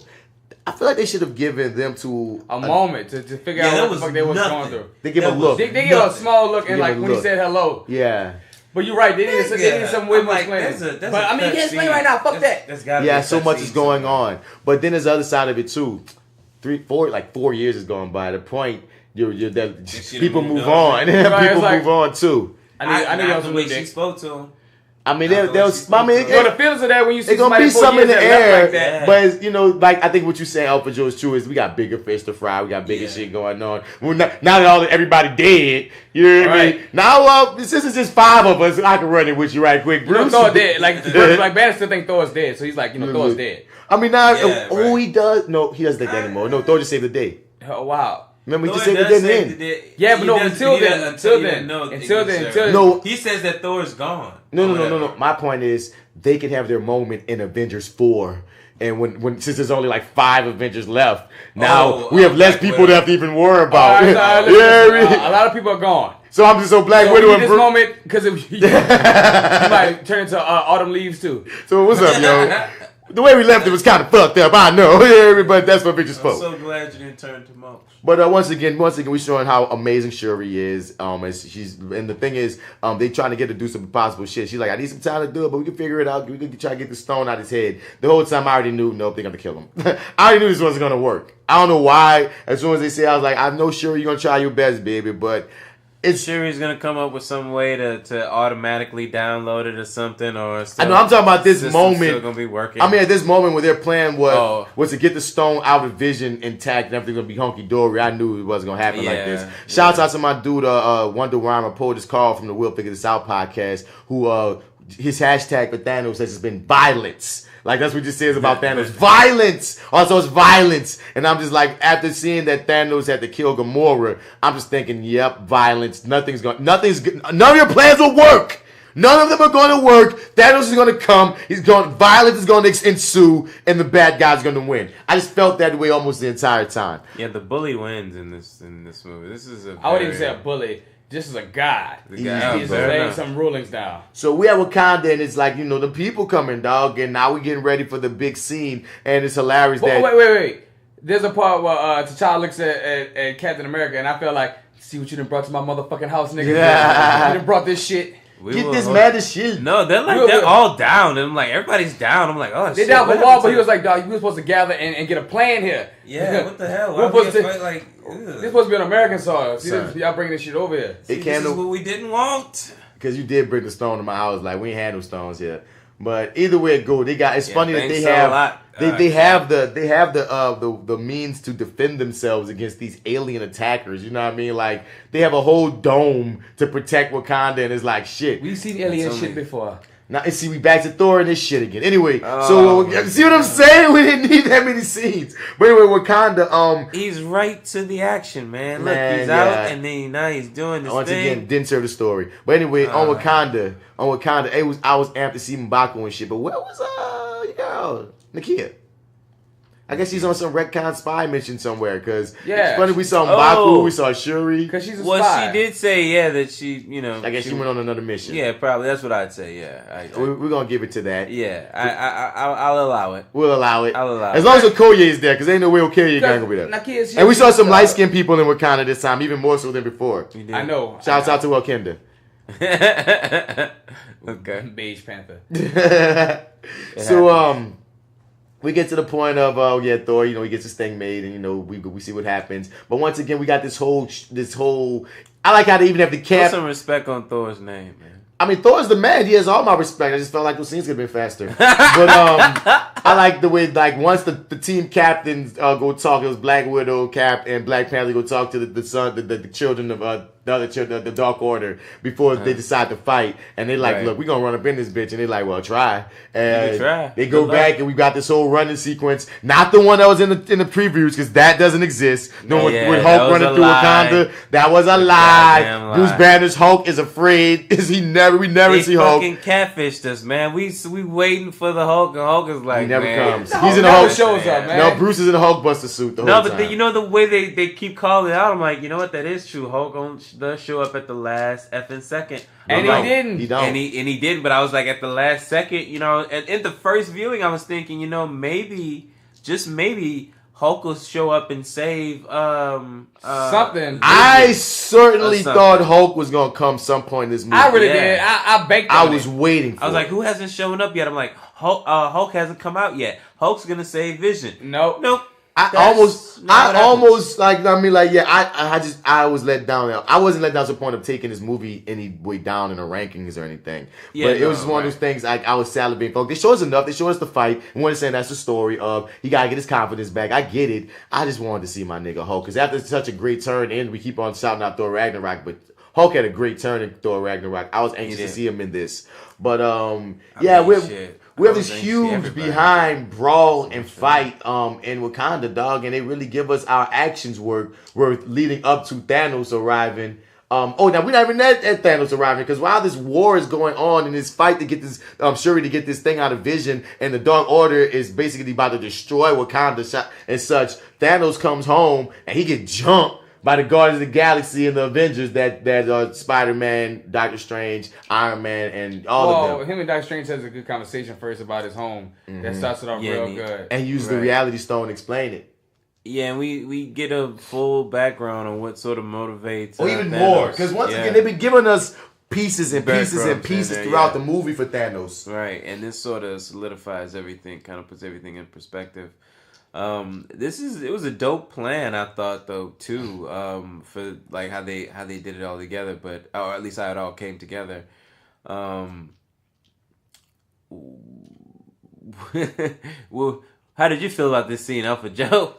I felt like Doctor Strange saw all these fucking outcomes and started his outcome was gonna work with his glove shit, so he could have told him, look, we probably gonna do this, but it ain't gonna work.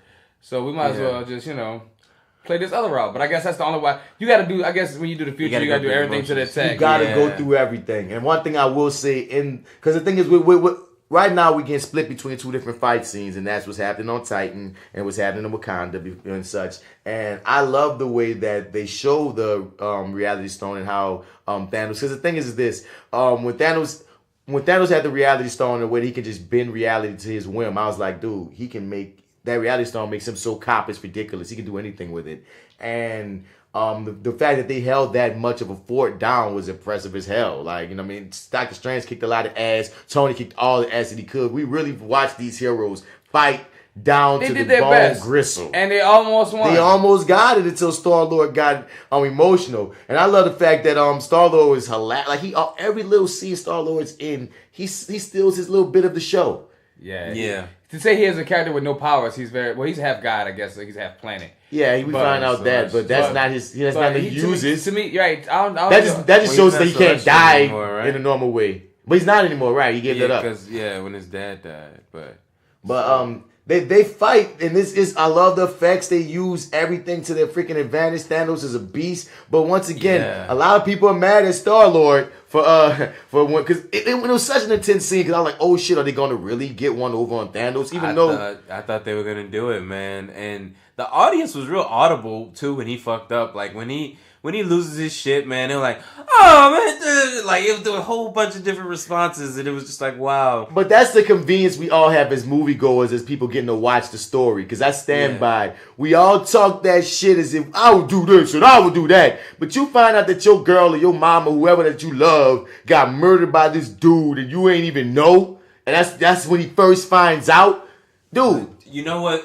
I think the thing that pissed everybody off is like we see the glove like on the tips of his fingers. That's the drama. And it's like that's the drama. It's almost there, dude. All you have to do is hold he don't know that. Together. What pissed me off? 5 more he don't know seconds. that. All he seen is Gamora dead. See what pissed me off is that you have a gun and you choose to pistol whip him. I would have shot him in his temple or something. It would have done the same effect. It would have woke him up. Yeah, I know it would have woke him up. Anything, he shouldn't have touched him. They had it perfectly. No matter what, they were fucked. Like, he would have shot Thanos in the head and boom, boom.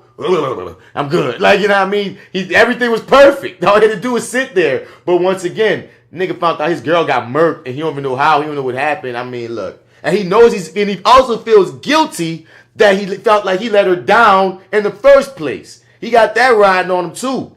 Yeah. He let her get caught, and he didn't obey his promise that he had to be the one to pull the trigger if it was going to go down. He obeyed it. He didn't, but he didn't pull off. It was robbed of him. Yeah. So he was robbed in all kind of ways because, damn, you took her. I didn't get to keep my promise because of you, and you killed her. I didn't even know that was going to be the last time I legitimately ever saw her again in life, and that was the last thing I got to see of her. I didn't get to hug her. I didn't get to say goodbye. I didn't get to kiss her. I didn't get to do nothing. It was just, she got captured, and I'm never going to see her again. It's one of the things. That's tragedy right there for that character. If we move forward in the Guardians universe with that as a chip on his shoulder, he's not going to be as chirpy and funny as he's been up at. It's going to be interesting. It's going to be more on Rocket with the comedy. So that's why, I really like if I can get the hashtag blame Star-Lord hashtag going for fun, but I fully see where that character was coming from in that moment, even though it fucked us. But Mantis really came in handy here for the last final blow there. I mean, her character putting him to sleep and everything from Guardians it's clutch. 2, which we learned. She a clutch character. Oh, fucking right, she is. Yeah, though, you had to be somebody clutch like that because otherwise, why the fuck are you here? Exactly. You gotta have a purpose. But props to Chris Pratt for the acting direction too. We see him be so hilarious, and then we see him be so cocky, and then the scene acting opposite this mocap freaking Thanos CG character, we see him losing it. Like, he really, in his small points, like I said, he got to go the acting gauntlet.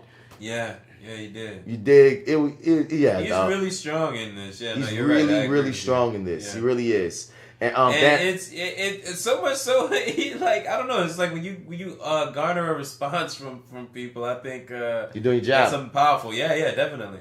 And and Thanos could have killed them there, but he did those things in reality. He cut Drax up in pieces, and he made a girl like flowers and stuff. He did all kind of shit to people. And these are straight from the comics. Stuff, if you look up in the comics, the way that he wields those Infinity Stones, it wasn't those exact same characters per se, but a lot of these effects that we see him doing are straight from the comics. I was listening to this interview where Kevin Feige was saying a lot of times with a lot of stories that they choose, they'll read the comics and look at the different poignant moments and splash pages and such in the comic books and see how can we work up to these moments. Like the moment at the very end of the movie where he's like, where Thanos is won and he's sitting there and he gets to see his paradise and what he's done straight from the comics. And a lot of these moments where we see, the classic in Civil War where Tony is shooting his beams at Captain America's shield and all that. Like, when they do these moments, it's beautiful when you're like, damn, look how they threw this comic book in there. Not how you necessarily thought it would happen, but they always knew that they were going to do this or work towards this. And it's like, once again, we talk about DC.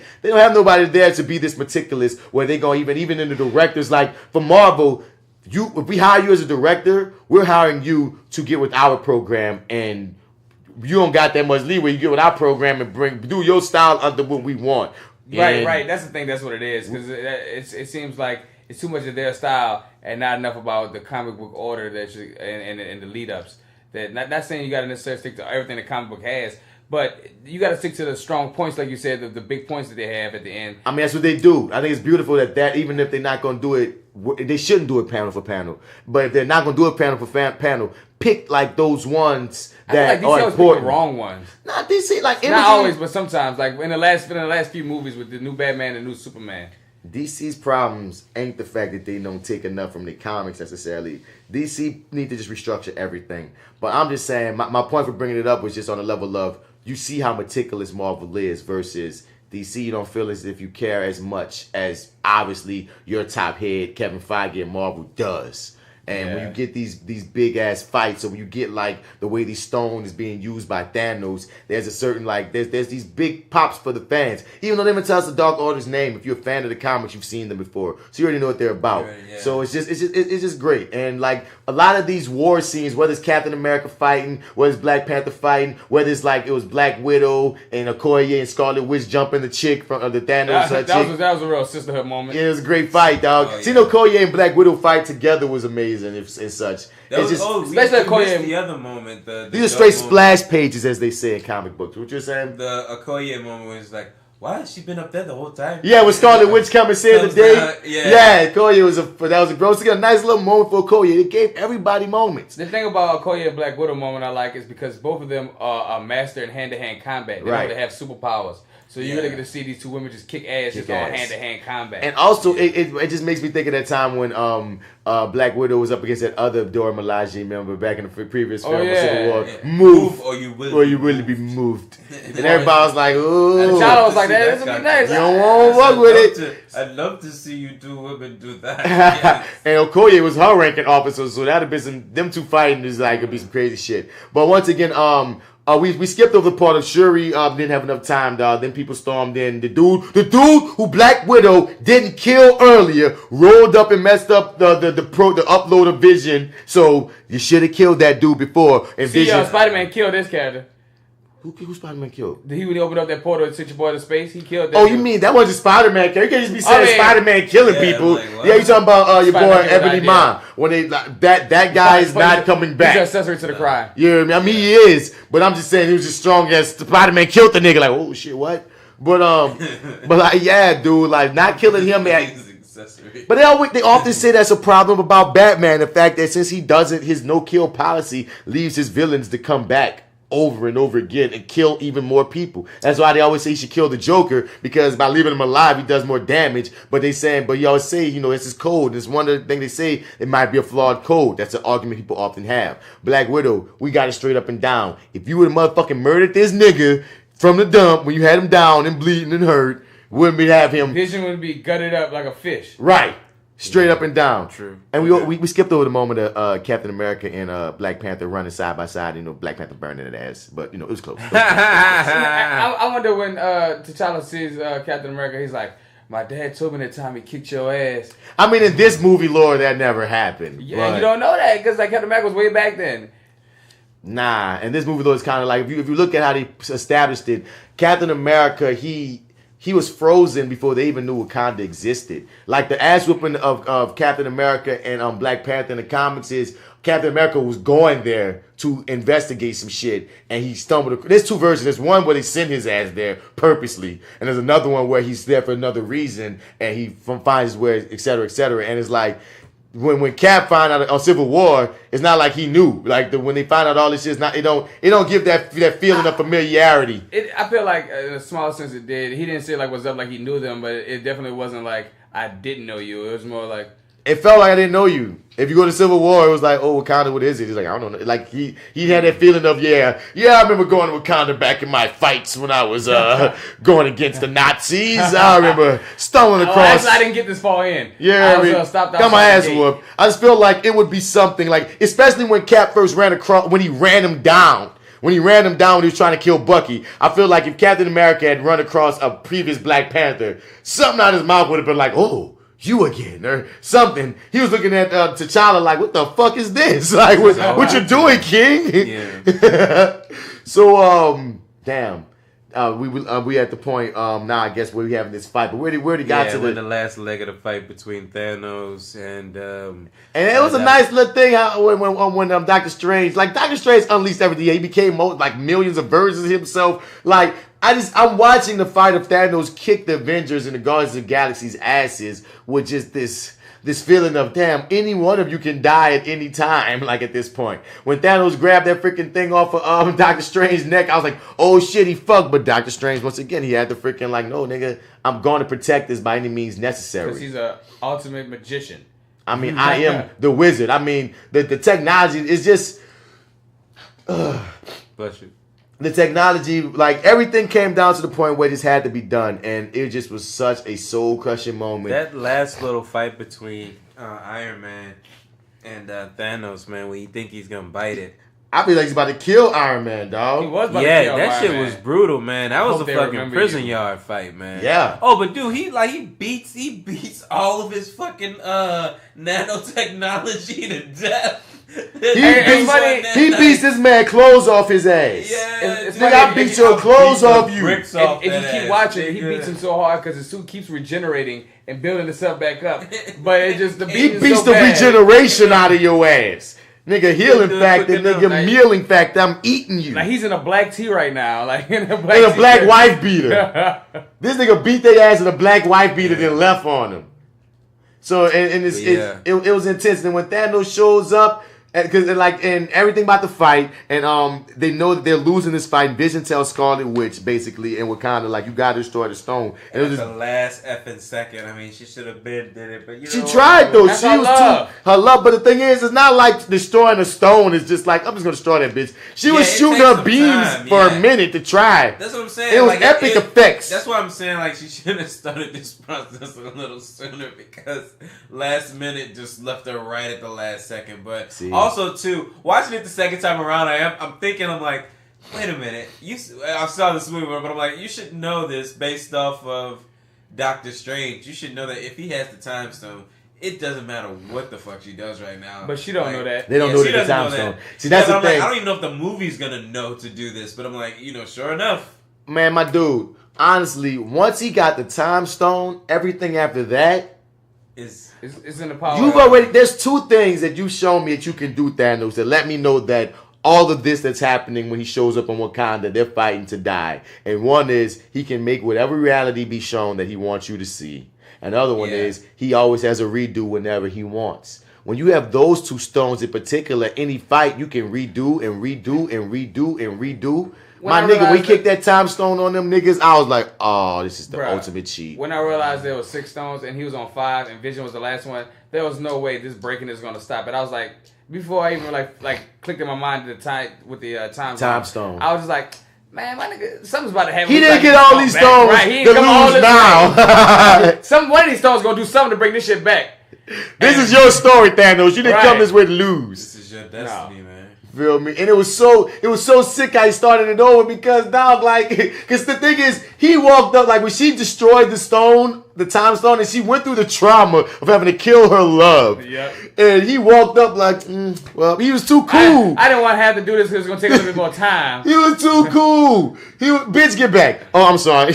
Y'all, we're not watching a movie right now. He didn't just smack the living shit out of Scarlet Witch with the backhand that made me think, bitch, get back. But anyway, when he came back and saw she destroyed the stone, he gave no fuck because he knew what he was going to do already. All he was like, bro, you just prolonged it a little bit longer. Now I was supposed to be going about 255. Now I got to be here for a little bit longer. And now you got to kill him, and now you get to watch me kill him. Right. Ain't you fucked up in the head, bitch? Yeah, like, damn. You got to see him die twice. Damn. And you had to do it. You could just waited for me to come. You know what I mean? Like, you had to go through the trauma of doing it yourself, Scarlet Witch.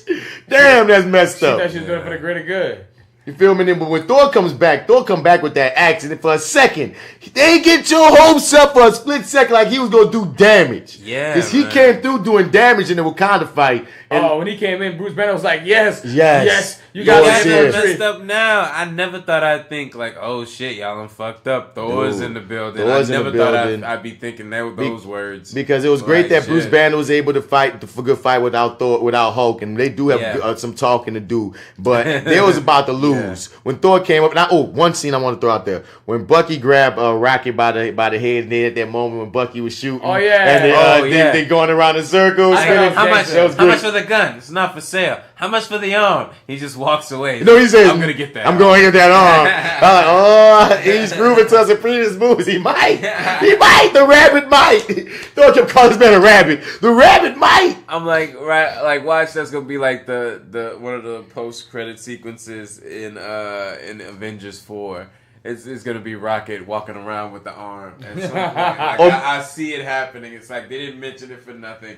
Like at some point we're gonna see that. Or even in Guardians 3, at some point while he's looking for something, the arm, they see the arm. Like, what the fuck you doing with that? Yeah. Don't worry about that. Moving on. Like, you know, we just keep it pushing.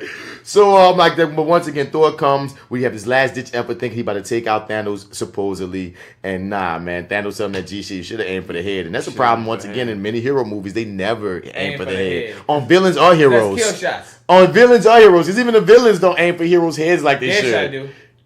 Deadshot don't always need. He does when you need him to. But if you think back at it too, there's points in the movie when Will's like, man, well, you could have shot this motherfucker in the head, nigga. But you're right. He a little honorable. A hard shot for some people that get this. But I understand, you wouldn't have no film, you wouldn't have no story if everybody's got shot in the head all the goddamn time.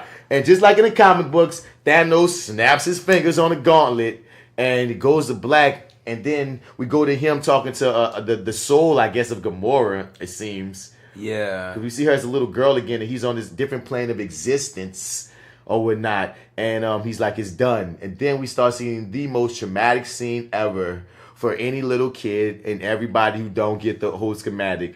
You see all these superheroes start disintegrating and dying. 90%. So something that you didn't think Avengers would have the balls to do. What you saying, Marty? All them folks that said, hey, we're going to see that Infinity War after church. All them old folks that went and said that. This is the point where they were pissed off and wanted their money back. Everybody just disintegrated, dog. Like the villain won. He snapped his fingers and he destroyed half of the fucking universe. I really felt like I was watching the end of Dragon Ball Z, and the nigga got all the Dragon Balls, and then he just said, "Fuck the world." You heard me? Destroy half the world. This is a very dour ending, man. Dog, the audience was quiet. Oh yeah, definitely. It was because it was like, people, dog. I'm sorry. Dog, it's just sad, dog. Like people are looking around as their friends and shit die. See, Okoye touching the hands of T'Challa as he float a fucking way. Dude, it was so freaking intense and it was so freaking beautiful, and it's sad to say beautiful, but it was just a great moment the way that this was shown, the way that it was shot, and as everybody died, you know who was next. Like, oh my God, what are they gonna show next? What are they gonna show next? We saw Groot die. It was like, oh my God, Groot, but then we see Rocket die, laying next to a log. You know what I mean? Everybody started dying, and then we see Scarlet Witch, and then when everybody started dying, you're like, oh my God, it starts building. When Scarlet Witch died, Vision body. It was so trippy when your boy Falcon dies while War Machine's looking for him. It's like Sam, dude, brother. It was. Where's my other only black brother that I'm here with? Bruh, and the whole franchise. Together. And once again, like when the Guardians started perishing, it hit. But Spider-Man, dog, seeing the kid flip out because he knows the death is coming for him. Because he's seen it all around him. And he's scared. And he's begging not to die. And he's freaking crying and shit. That was the best death. And the way it hit Tony. And Tony, like we said, we thought Tony was going to bite it. And Tony probably thought Tony was going to bite it. And even, like, dude, it was such intense shit. Like, y'all killed your heroes. You killed them. You did some comic book shit. You said, look, you grew up with us, didn't you? Well, now it's time to tell the adult story. Like the Harry Potter, you hear me? We got the kiddies. We watched Harry Potter 1. That's a kid's tale. The last Harry Potter is one for like the little children. You know what I mean? It's like when you tell an epic saga, dog, we got to all grow towards the point of no return, towards the point of heartbreak to bounce back. That's the epic story being told here. So when you know out of everybody's Spider-Man's death took so long because everyone kind of floated in a matter of seconds. He broke down piece by piece. It was almost like he was holding, like he was holding on. And he said it though. Like, he didn't want to die, and he apologized. I mean, it's like this is exactly. I saw this. You know, this is before they put all the CGI stuff and fading away and stuff. But I saw this scene and I was like, I think they might kill Spider-Man. And granted, this is one of those, you know, air quote deaths, if you will. You know, so this is one of those ones where, you know, you can't really count it as death. I thought they was gonna keep Spidey. Like, yeah. I thought at least Panther and Spidey were gonna live through this. When Panther died, I was like, whoa, okay. Y'all killed Panther, big balls. When Panther was up, there's like one Guardian left. But Spidey was like, you know what I mean? It's a kid still. It's like, you'll kill a kid? You kill a kid? Yeah. You killed the kid. Okay. That's what hurt the most, man. And I guess, you know what? Not even that. It's just like watching the Viper die. It wasn't so much that he died that he lost. It's that he died screaming. And it's not so much that Peter died. It's the fact that he was begging not to.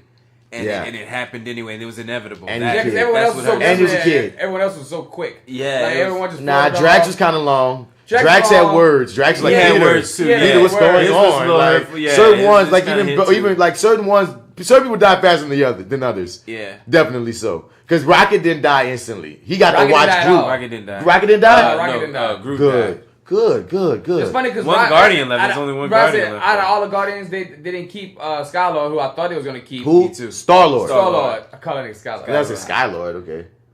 They killed Star-Lord, yeah. Yeah, they killed Star-Lord. I thought they would keep Star-Lord, too.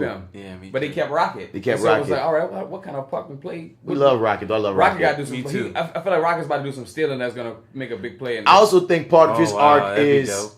I think... You still developing his character throughout this. Remember, Nick, he said, I'm a captain now. You know what I'm saying? And if Star-Lord was right about, nigga, you only went with Thor because you was being a coward at this moment, I can see you. He would want to avenge his friends and grow even more. Because every Guardians movie, we see significant growth from Rocket in particular. So now that he's, like you said, the last Guardian, have to represent for everybody. I'm very, amped and curious to see where he goes in Avengers 4. Because it's really squad up. Well, who's left? We got Rhodey, Nebula, Rocket, and all the original Avengers. That's basically what it is, right? Yeah, Ant-Man. We don't know. We don't know yet. We gotta wait till the end of Ant-Man. Yeah, because Ant-Man's movie happens in between. What's going on? They say it happens between this and Black Panther. I want to say this is Civil War. That's what it is. Between Civil War and Infinity War, Ant-Man's story happens. Movie is when they get out of that lockup. Right? Yeah, because they mentioned him in Hawkeye. Hawkeye's around, but once again, he's an original Avengers member. They spoke on how Hawkeye's like him. He cut a deal for his family to be moved somewhere. Yeah, and so he could be with his family. He wanted to hold down his family. And Ant-Man, they said the same thing for him. Yeah, I think the Stinger is gonna tell us if he died or not, if he goes away or Wasp. Yeah. I think, but he's on set, so I think Wasp is gonna disintegrate or whatever because he's on the set with for 4. Oh, Ant-Man for 4. So yeah, it's gonna be interesting. Wasp is gonna and so everybody dies, and everybody dies, and basically we get peace. Thanos says like the Avengers are in shambles, and Thanos is at peace. He did what he wanted to do. You would think that the Avengers were the villains. The way Thanos sat down was like, I did my good job for the day. But that was saved the universe. He sat down like a magical Negro at the end of the day. They said that this is the people created said this is Thanos' movie. If you go into this movie, especially if you watch it a second time, you got the advantage of watching it in theaters twice. If you go into it thinking if I'm going to only root for Thanos, this is his story. If you watch it from that lens, then you're really gonna be very happy. You'll be like that, all right, Thanos. Not necessarily happy, but it makes sense that the ending makes sense of, like you said, the Avengers for him are not necessarily villains, but they're just in his way. Because he's not even saying I hate you. Because the thing about Thanos that I love was he wasn't like I hate you or fuck you niggas. He said you're honorable fighters. I know you, Tony Stark. I know who you are. He even said that. He's like I understand because he has a time stone too, so he can always. And I hope they remember you. But like he said about all of that, all of them, he always gave everybody beat. Props and honor. That's what Star-Lord even wanted. Oh, I like you. It's all about my bottom line. I don't hate you guys. I know that you're going to fight me. You're supposed to fight me. Every other planet I've ever conquered fought me. I would think less of you if you didn't fight me, but you're going to lose. You have to lose. And you have to. That's when you have the faith of a mustard seed. Straight up and down, man. Yeah. So the stinger for the film, we at the end of the movie, y'all. We beasted that bitch, and the stinger for the film was basically we see Samuel L. Jackson's is Nick Fury and I forgot who girl Agent Mariah. No, it's not Mariah. No. She's big in the Hill. Agent Hill. Agent Hill and They did everything like they're riding. Once again, I don't know what connections they got with the government right now because they look like they're putting some type of shit back together. And we've been seeing lightweight Nick Fury have some type of outside source of power, but in a weird way, working on something. In a weird way, they kind of explain this on Agents of S.H.I.E.L.D. I'm sorry, but anyway, basically everybody starts disintegrating with them, and we get to see that he sends out a distress call to Captain Marvel, and the Captain Marvel's signature comes upon the screen, and that's how we end off everything. And we know that's about to lead us right into the Captain Marvel movie that's coming out next year. I want to ask you this: do you think that off of Agents of S.H.I.E.L.D. would they leave some of those characters for Nick Fury to come and grab from every now and then if he needs to? They're not gonna do that. They said they're not gonna cross the streams of the TV verse and the film. There's too much to explain because in the films, Coulson is dead, and that's what a lot of moviegoers don't even watch the show. Yeah. So if they don't know how the show basically explains how he's back alive, it'll be too jarring to have to explain. Yeah, you know what I mean? I thought you're dead. Well, actually, 9 seasons ago. Right. It's also one of those ones where it's like, will the mass population swallow this? It's like, I guess they will. With everything else they have to swallow within the movie. Yeah, with the movie. You know what I'm saying? It's a lot to have to explain that Phil Coulson didn't die. So whatever. Right. So much shit happens. Watch Agents of S.H.I.E.L.D. It's great. Yeah. But one great thing about Phil Coulson is Captain Marvel is set in the 90s. It's a prequel story. We get to see, because I need to know, motherfucking goddamn saying, Nick Fury, if you always had this distress signal to be able to call the motherfucking Captain Marvel, why you ain't call the Avengers 1? When we first had space problems. You should have been calling this motherfucker. Because Captain Marvel too powerful. We're going to say it for y'all. Y'all got this. Y'all got this. They better explain in that goddamn movie why only at this moment that he could call and get the distress signal out to this motherfucking super powerful superwoman ass nigga. Right. You know what I'm saying? Thanos could erase Captain Marvel. If Captain Marvel would she can fly. She has super strength. She has super healing. She can shoot beams. Captain Marvel's a dog. If you always get a sit for her, sit nigga. But what I was about to say, and Phil Coulson's going to be in that, so that's what's cool. Oh, and Captain Marvel's movie because it's a prequel, so he gets to be in that because it's before he dies. Samuel Jackson also gonna have 2 eyes, so we're gonna see, I guess, how he lost one. Right. So that, and it's very interesting to see that, dude. Until Avengers 4, we only have Captain Marvel and Ant-Man and the Wasp, so we're really left in the air as to what's about to happen.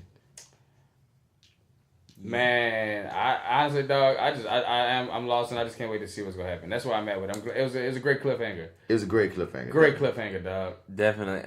Gotta applaud him though for that boldness. Man, just imagine in comic books when that cliffhanger came out before the other comic books came out, and everybody that was reading that shit, that was like, "Oh, bro, what the fuck? What the fuck? You gonna leave it on Thanos like that?" And the next script don't come out till like next month. Yeah, because in the comic books he also wins. You heard me, but... And it takes a lot longer for the motherfuckers. In the movie, we gonna get a win probably back in 2 hours. that shit was 32 fucking issues of Thanos probably kicking ass until the win happened. You heard me? And they talk about, like, in the comic books, his character, Adam Warlock, he plays a big part.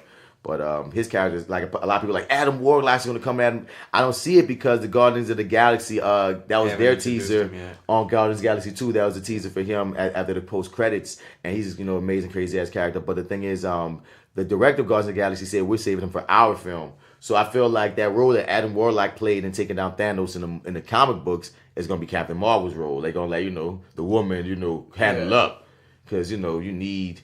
I'm just curious to see how they present her in her film and how she's received. Hopefully, like I was telling Joe, I heard on some podcasts that it'd be funny if they stole the same marketing tagline that they gave Superman back in the day for her. You believe a woman can fly, because back in the days they gave Christopher Reeves. You believe a man can fly, and they got to make her the shit because she's the secret weapon for Avengers 4. And I just hope that fucking spoiler. That Stinger. You damn right. You better live up to the shits. Yes, indeed. Fuck. Yes, Nick Fury, like you said, Nick Fury could have called you at any time apparently, and now is the moment. You're right. Now is the moment. I mean, this is the moment that we've all been building towards, dog. So, final thoughts. This fucking God Thor couldn't do it, but now we gotta call Captain Marvel. Final thoughts and predictions, man. Where y'all hear that? Where y'all think it's going? What would you be able to call? What would you like to see? I think that Wasp is going to turn into Ash at the end, maybe even as a Stinger. I think, or even let's just definitely Wasp, but I think maybe even Michael Douglas if he doesn't die in the movie through natural causes. Because I would, like you said, I would be surprised this thing is them turning into dust. You're right. And you looking around like, what the fuck? You're right. I think because half the ants turned to dust. I mean, we know y'all watched it. We knew y'all watched it. We know you guys want to know what's happening. This is the story. Boom, boom. You know, but I think that that's my prediction for Ant-Man. For Captain Marvel, I don't know. There's shots of her on the set and stuff too. So I mean, I really want to see a trailer for her movie because I'm not really familiar. I'm not too familiar with because she pops in and out of some of the comics I'm reading, but not enough for me to really get a grasp on who she is and what she can really do. In recent years in the comics, they've leveled her up a bit. Like when we were growing up, she just seems like Supergirl. I mean, but to a degree. But I'm saying when we were growing, like they've even made her character like more of a hard ass, badass character. They've like really made her more important in recent years. Because when we was growing up, she felt like someone's sidekick. Then at times, and then like she got sidelined because that's who Rogue got her powers from. That's the one that Rogue, when she absorbed all her strength and when she put her in a coma. Yeah, that's where Rogue gets her from. She touched on a mission with freaking Mystique. Rogue wound up trying to hijack some shit, and she wound up holding on, touching Captain Miss Marvel, that's what she's called at the time. Miss Marvel for too long sucked up her strength, sucked up her flight, sucked up all that shit. And Miss Marvel's character was sidelined for years. And then they did some storyline how she came out the coma and a bunch of other shit happened. And now she's like just as important as Tony and them in the comics, even though she's kind of a dick at times, especially in the most recent Civil War 2. The Civil War 2 was between Tony and Captain Marvel this time around. And they both had different ideas of how to deal with. There's this inhuman that could basically predict the future, see the future, and Captain Marvel, she felt like she's like the military. She's a captain. She's like the big one, like Captain America. She's that important, and she feels like, well, we need to use her, and and on our team, on our squad or whatever, to since he's predicting this future, we need to listen to him and get these niggas early. But Tony's the main one going like, look, this not finite. Like all kind of this shit can go wrong. We shouldn't be prejudging situations because there's always other ways. You know what I mean? Right. This can go wrong. Tony's seen many outcomes. Yeah, because it's funny because in Civil War 1, Tony was the bad guy in a way. He was the dick, and Captain America was kind of who he was kind of rooting for. Even though you saw where Tony was coming from, he went about it in a very dickish way. And that's what kind of happened with Captain Marvel character in comic books, where it's like Tony was almost like the voice of reason in this Civil War, and Captain Marvel she had to take the dick role. But my point to say this is she had the balls and the gravitas and the power and the respect for her to be able to make these maneuvers. And in the comics, she's also dating Rhodey, which is interesting. And spoiler alert, he gets killed. And that makes her get even more hard ass and pissed off because she feels like, well, my man got killed because we didn't follow along with the future that was going to get. You hear me? So it's an interesting thing that goes down. But and that's another reason why people feel like I'm not going to spoil that. But yes, what I was about to say, great movie. Like you said, I'm interested to see where Captain Marvel goes. But what you seeing for Avengers 4? For Avengers 4, shit, you know what? I honestly I don't know, man. I know that they're going back in time. I know that we have to imagine. I don't know which one of y'all mentioned it. Somebody mentioned maybe your boy will have to build another Infinity Gauntlet. And I think he will because there's the mold over there. And also you got thrown in like what you just said. We're dealing with time stones and shit, so we're gonna have some time bending and things. I've been wondering if the reality stone gonna make the X-Men universe have to merge in with us. But I'm not saying that the X-Men will not be in Avengers 4. But what I'm saying is the fact that we have a reality stone, we can twerk something. There's something that's possible that can be twerked as far as making worlds collide. What you saying, AlphaJoe? Marty, last thing I was just gonna say, I think Nebula is gonna play a big role in taking down Thanos. Definitely, because she didn't evaporate either. And Thanos even said out his mouth that she came close. And I don't think he said that for no reason. Right. No, because actually, if you look at the little image she had, your girl almost killed Thanos, but it wasn't really Thanos. I mean, yeah, maybe, but that was only because of trust. I felt like Nebula caught him slipping. You know what I mean? That still was for fake. Who knows how he would really do it? Because he set that thing up for her to think that's how you would kill me. That lets me know that, nigga, he wouldn't die like that. This is how I trained you to kill me. Right. You know what I taught you. Now what I know. I taught you everything you know. And everything I know. But I think for Avengers 4 that Tony is going to have to use the soul, give up his soul for the soul stone to be used somehow to kind of put this all shit into work. I see somebody giving up their soul for the soul stone. If anybody would give up their soul, I think it'll be Cap. Just for the imagery of that's where Red Skull at. And like I said earlier, probably interesting, not interesting, but if Cap and Red Skull was like had to meet at some point because they haven't seen each other since Captain America 1. Right. I think that everything that's been weighing on Tony's head, along with all his movies and all the things he's done as Robert Downey Jr., but all the things that's been weighing on Tony's head of right and wrong, I think he might give it up to kind of balance of bringing Tony Parker back. Teddy Perkins. Bringing Peter Parker back for his jump shot 3 with the Spurs.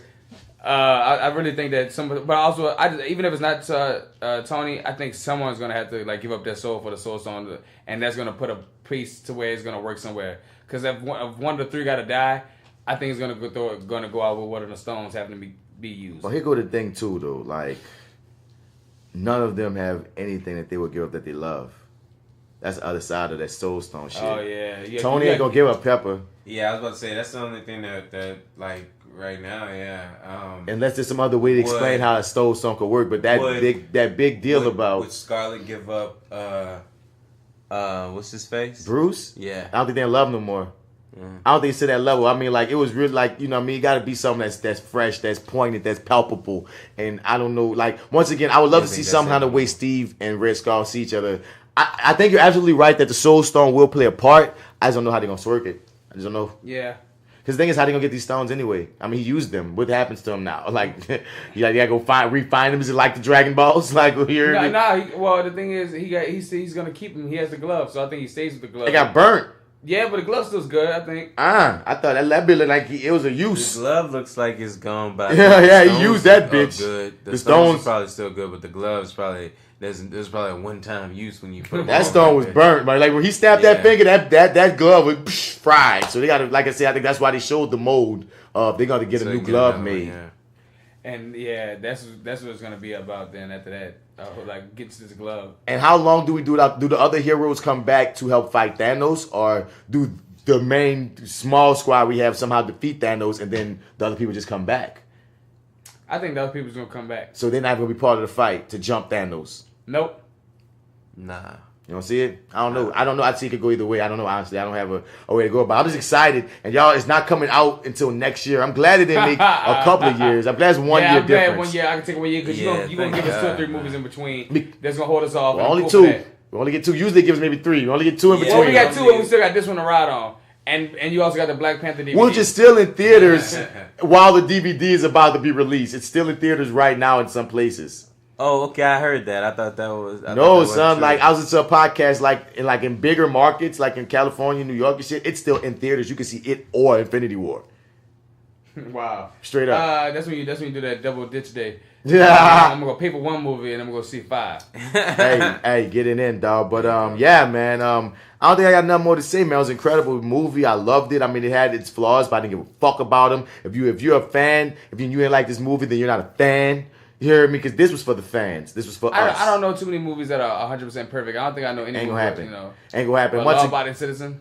I don't know, man. I don't think he heard that was good. No, not Law Abiding Citizen. Law Abiding Citizen. The fuck that got to do? Citizen Kane. Yeah, people say that's like but whatever. I couldn't get through the whole thing. But I was like, man, maybe I'm tripping. These millennial movies. But I'm like Law Abiding Citizen. I'm like, I remember seeing that movie. I'm like, Now, I don't know that being good. I don't know. But they did it. I mean, they did it. And they had the balls to kill their people. Like, even though them people dying, like I said, you're not going to kill off your franchise. I know Guardians 3 coming. I know Black Panther 2, they made $1 billion. They're not going to kill him. I know you're already trying to come up with Spider-Man 2. So, knowing all these things, it wouldn't hit me as hard as someone who don't know these things. But in story, I stand by. This is beautiful. And I already know when the other foot drop, because really, like I said, this is part 1. Remember, it's going to be part. It's going to at first call it Infinity War 1, and the next was supposed to be called Infinity War 2. So I really feel like when we get to the end of Avengers 4, that'll be the true litmus test to judge watching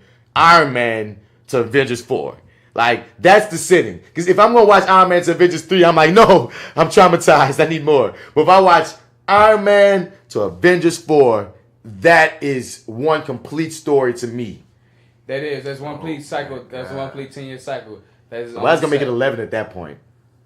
when 4 drops. But I'm saying, like, if you watch that to that, that's the whole story of them. Yeah, right. That's the arc of it. That's the arc. Like Star Wars almost. That's the Star Wars first part right there. That's the whole arc. And that means, like, after Avengers 4, it's completely the new generation. Yep. And what's important about them, because I stand by, like, with Spider-Man, and that's the highest grossing character period in comic books, and you know right now, like, he's makes so much money, even though his movie didn't make as much money as a lot of these other movies did, because you know we have to reestablish him, and because we have so many Spider-Man movies, it just, you know, fatigue. But still, Spider-Man, him being so young, and the fact that they went the teen route, he has so many movies. He got a long way to go. He has so many movies left ahead of that kid. And on top of that, with so many things happening, like with Fantastic Four coming into play, more possibly, and possibly the X-Men.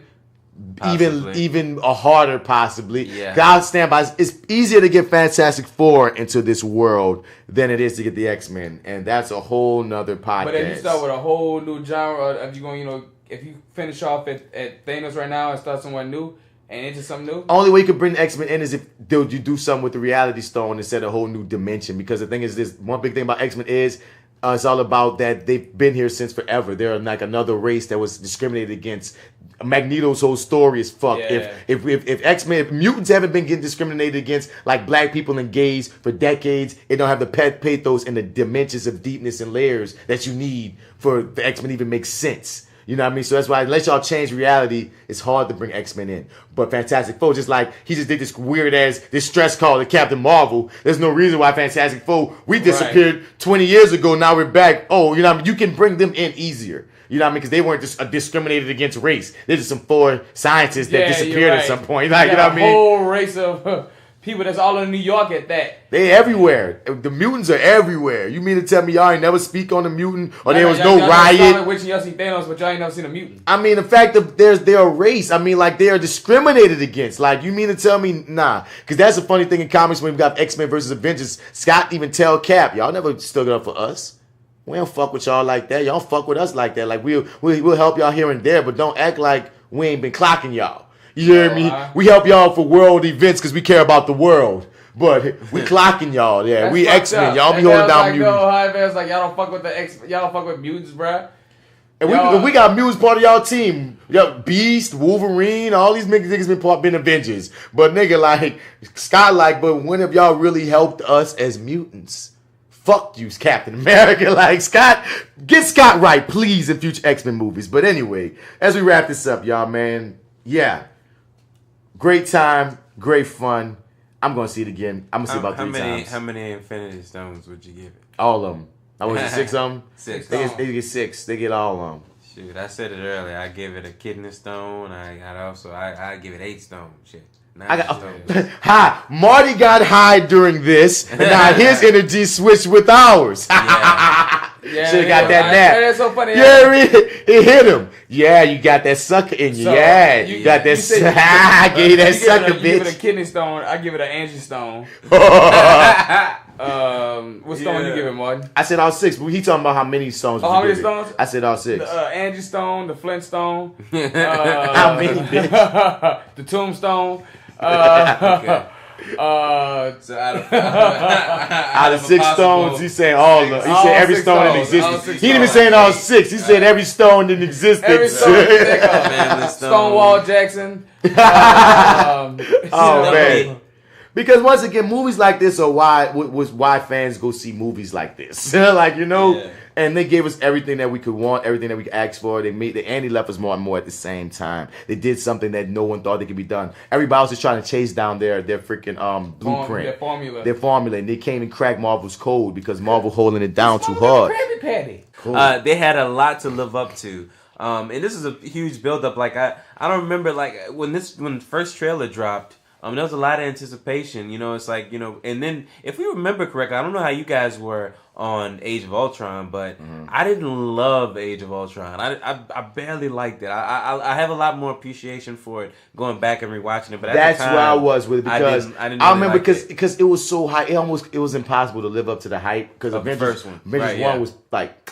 Avengers 1, perfect. It just was so great. It was just the culmination of everything. So the thing is this, like when I watch Age of Ultron now, I really like it. Like, because I even respect Ultron even more. I be like, Ultron, if people like to shit on it, I was like, no what? In the hindsight, I like it, but But like through the hype against Avengers 1, it wasn't as succinct of a story. Like they didn't tell the story as well as they told. Avengers 2 wasn't told as well as Avengers 1 was told. I also look at Age of Ultron as a building block story. Like it's setting up the fundamental pieces for the next thing. You know. That's not a good movie then. Also dropped. A movie got to be able to stand on its own. It stands on. I feel like it stands on its own, but I feel like it was the how Iron Man stopped for me and turned into a Avengers build up. Iron movie. Man 2, yeah. Iron Man 2 did. That's for Avengers 2 kind of did the same thing, but for because this is the first time we ever heard anybody say Wakanda. Mm-hmm. Like, you know what I mean? Like, it was sort of the beginning stages. For all them. of their movies do that though. Yeah, I give it that. Yeah, but if anything, like what Joe's saying, all of these, everything is built into Thanos. After you see Thanos at the end of Avengers 1. Everything is built into Thanos, right. And I think they're trying to ask forgiveness in a way because people thought Thanos was going to be in Avengers 2, as I mentioned earlier. So I think that what you were seeing was they were trying to stitch all of these threads together. Like he said, it's a building block movie in a way because you saw all the blocks and that bothered you. You know what I'm saying? And I'm saying in Avengers 2, I liked it. And all of these movies, the way that Marvel tells its stories, like to build towards each other, which is why. Once again, like I said a second ago, once we get Avengers 4, I think the finality of things makes you appreciate the pieces that built up to them. You feel me? Like I say, I can appreciate a First Avenger and Thor 1 more after seeing Avengers because, okay, that's where they were going to. It's almost like Avengers 2, I can appreciate even more now that I've seen Avengers 3. And I feel like all the Avengers, including Civil War, which is like 2.5, all of that is going... You hear me? I think all of them, once we get to that culmination of Avengers 4, I think there's going to be a great appreciation for every single one of these previous movies. Big payoff for all these movies. It's going to be a big payoff for every person that was a viewer and an audience member that stuck through it. Yeah. Because you sat through and watched it all go off to into this. Like you said, this is going to be the last chapter because once after you put it on Avengers, that he's going to be the big problem that we're going to build up to. So who we going to see next then? You know what I mean? After Thanos. People talk about Galactus. People talking Galactus. Who besides Galactus could be that? I want him to do Doom right. Get Doom right. Doom... As not y'all hopefully about to get those characters because Doom, anybody who don't understand how important and how major of a character, Dr. Doom has kicked Thanos' ass. You know what I'm saying? Like kick Galactus' ass. Doom is that nigga. Because the way Doom is, he's the thinker of all thinkers on top of he collects power. It's and he's a fucking sorcerer. So Galactus. Science and magic. Now I don't know if y'all have to do some building to make Doom as big as Galactus as far as the movies go, because at least as big as Thanos. At least Thanos, people didn't know him, so you got to make him. Brolin got to make him whatever he wanted. People have seen bad Dooms in every other Fantastic Four movie, so hopefully they can get Doom big. Even if he's not their Thanos, he could be their Ultron. You know what I mean? To Galactus' Thanos, I don't know, but I'm excited about the future of Marvel. I'm excited for the future of comic books because the future of comic movies have, once again, it's been taken to another level. Y'all got to come with it. Everybody. Whether we talking DC, whether we talking Sony. Because Sony got the Venom movie coming. You saw the trailer for the Venom movie. Of course I did. I don't even talk about for my goddamn self. But yeah, I'm in that bitch. But like, I'm not even talking about just for me. I'm just like, Sony's trying to create their world. You feel me? They're trying to, they want Venom to be their Spider-Man because they've lost their Spider-Man. So they have high hopes and they're not, I don't know. Yeah, they're banking a lot. They're banking a lot on the Spider-Man-less Venom. So that's too much because you're gonna have to put Venom in Spider-Man. We'll see. And that's gonna take half. You have to. You got to. But all these companies, even if we take it out of the comic book realm, where we look at Sony trying to build with not only Venom, they're trying to come up with a they're taking the what's her name? Silver. There's other, I can forget who they do. There's other characters that they have rights to in the Spider-Man verse that they're talking about using to try to make movies to see if they could Deadpool it and hit a win. Because nobody saw Deadpool hitting a win, so that's what they're trying to do with Sony. Deadpool even if you look at, was independent though, right? But Deadpool's Fox, and Fox barely wasn't gonna use Deadpool. So it's like the same thought process of we're gonna take one of these characters of ours that's sitting around, and hopefully they get a fan base and people fuck with them. I don't know. What I do know is also Ryan Reynolds is a big part of Deadpool. I don't know if you're gonna find a character that's so fitting that your fan base of Ryan Reynolds wants you to do that. Like like the actor, like it wasn't just the fan base of Ryan Reynolds. It was the fan base of Deadpool. It was both. People love Deadpool and they love Ryan as Deadpool. It wasn't because people love to shit on Ryan Reynolds. Combination of the nigga. two, It's Ryan as Deadpool because people like to just People like to shit on Ryan Reynolds pre-Deadpool. Unfortunately, he was like, he like to shit on Ben Affleck. Like first Deadpool, they like to shit on him because.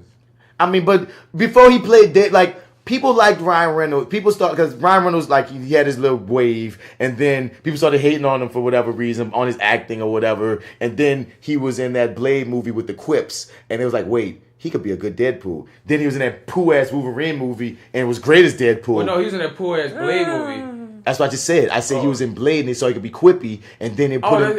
When you said Blade, somehow in my mind, I was thinking of Blade Runner.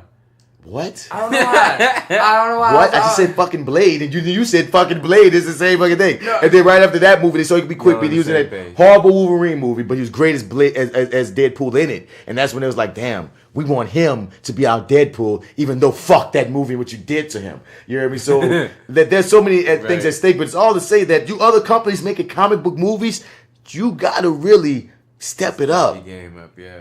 And we got Wolverine, we got Wonder Woman coming. Wonder Woman 2 is coming. That's filming right now. Aquaman is finished. It's coming in December. We have all kind of movies that have been greenlit. Batgirl just got a freaking green light. Freaking Joss Whedon still directing?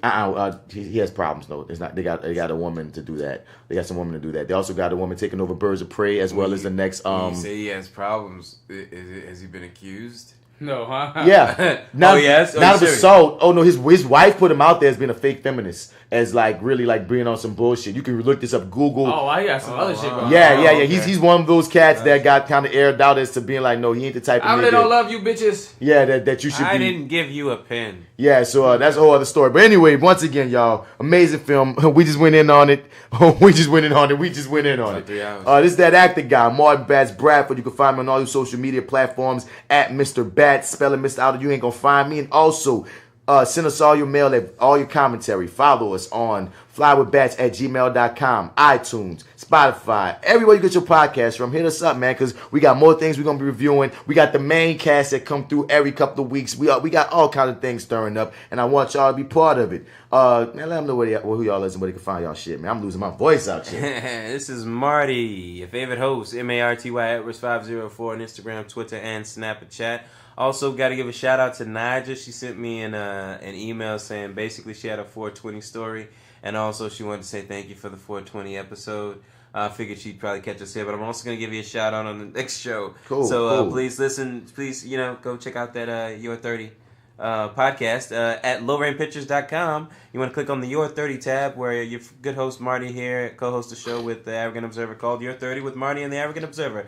Check us out. Appreciate it. You can also email me at lowrainpictures@gmail.com.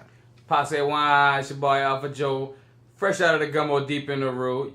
If you're out in the streets and you're looking for me, you can find me on Facebook at Joseph Alphaman Pines, Instagram Alexander the Ape 3, just like my boy Bats on 1/3 of FlyWithBats Podcast. So find us and fly with us wherever. Fuck with your boy. This has been Thanos' movie. Thanos. I mean, if you listen to this right now, you're aware of the FlyWithBats Podcast. This is on our feed. What I'm saying is like, tell your peoples about it, share us about it, and we getting it in. One thing I wanted to say, I want to shout out. We didn't get to shout out all of the other podcasts around here. Shouts out to the MisBelief Radio Show podcast with DC Paul as the host. Shouts out to the We'll Figure This Out podcast with the Wonder Rhyme and J.Steel. Shout out to the Your30 Podcast. Shouts out to Brooklyn Ladies of Therapy Noir podcast. Shouts out to the Fuck What You Heard podcast, the Hip Hop Nerd podcast, the Metal Hand of God podcast, the Brains to Books podcast. What's another one? I said 3 the hard way. What's another one? Did I get them out? I did say Your30. You already said Your30. Trying to think. I feel like everybody that I be shouting out. We growing in this millennial podcast world, and hey, and anybody that you listening to, it's a help definitely because we got shit to say out here. You hear me?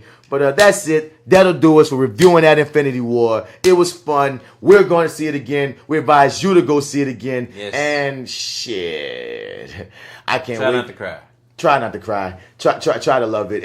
And once again, send us in any commentary that you have on Infinity War. As a matter of fact, wait a minute. Yeah. I forgot. What? Oh shit! At the end of it, oh my god, Clutch in the paint. I forgot that we definitely did get a goddamn email from my dude Derek Washington, dog. He said, first off with Zamp to my favorite, dang my dude Peanut hitting us up. First off with Zamp to my favorite pothead, Potty Mouth Podcast, Bats, D-Mac, AlphaJoe, salute to y'all, man, for real. Okay, enough small talk. Holy fuck. I was seriously worried that Infinity War may end up being underwhelming due to the immense success of Black Panther. It didn't. Okay, this movie is unimaginably layered, and there's too much to get into with an email, so I want to delve mostly into Thanos. His complexity as a character supersedes that of Killmonger, and even possibly Ledger's Joker. This has to be the crown jewel of Josh Brolin's. He was funny, he was witty, he was sinister, he was calculated, he was maniacal, but damn it if he wasn't convincing as fuck. I believe every aspect of his character, and damn, when he had to kill Gamora, man, it gave me chills. I don't know how they follow up this one, but I'm here for all of it. Can't wait to hear your thoughts and feelings about this. All love, Peanut. Peanut, you ain't lying about Josh Brolin, dog. He's the motherfucking man. He is. Only person other than Josh Brolin is Liam Neeson. anybody be Cable, and he's just about to kill it. Like, he made up for Jonah Hex with this. And, hell yeah! I mean, Peanut. If you've gotten through to the end of the podcast, I mean, you already know all of our thoughts and all of our feelings on this. But once again, you said everything that needs to be said. Like, Thanos was the man, the movie was the shit, and we're here for everything that's to come. Y'all did it, Marvel. Congratulations. Hats off to you, dog. Clap, clap, clap, clap, clap. Thank y'all for that. And, until next time, y'all, man, we out.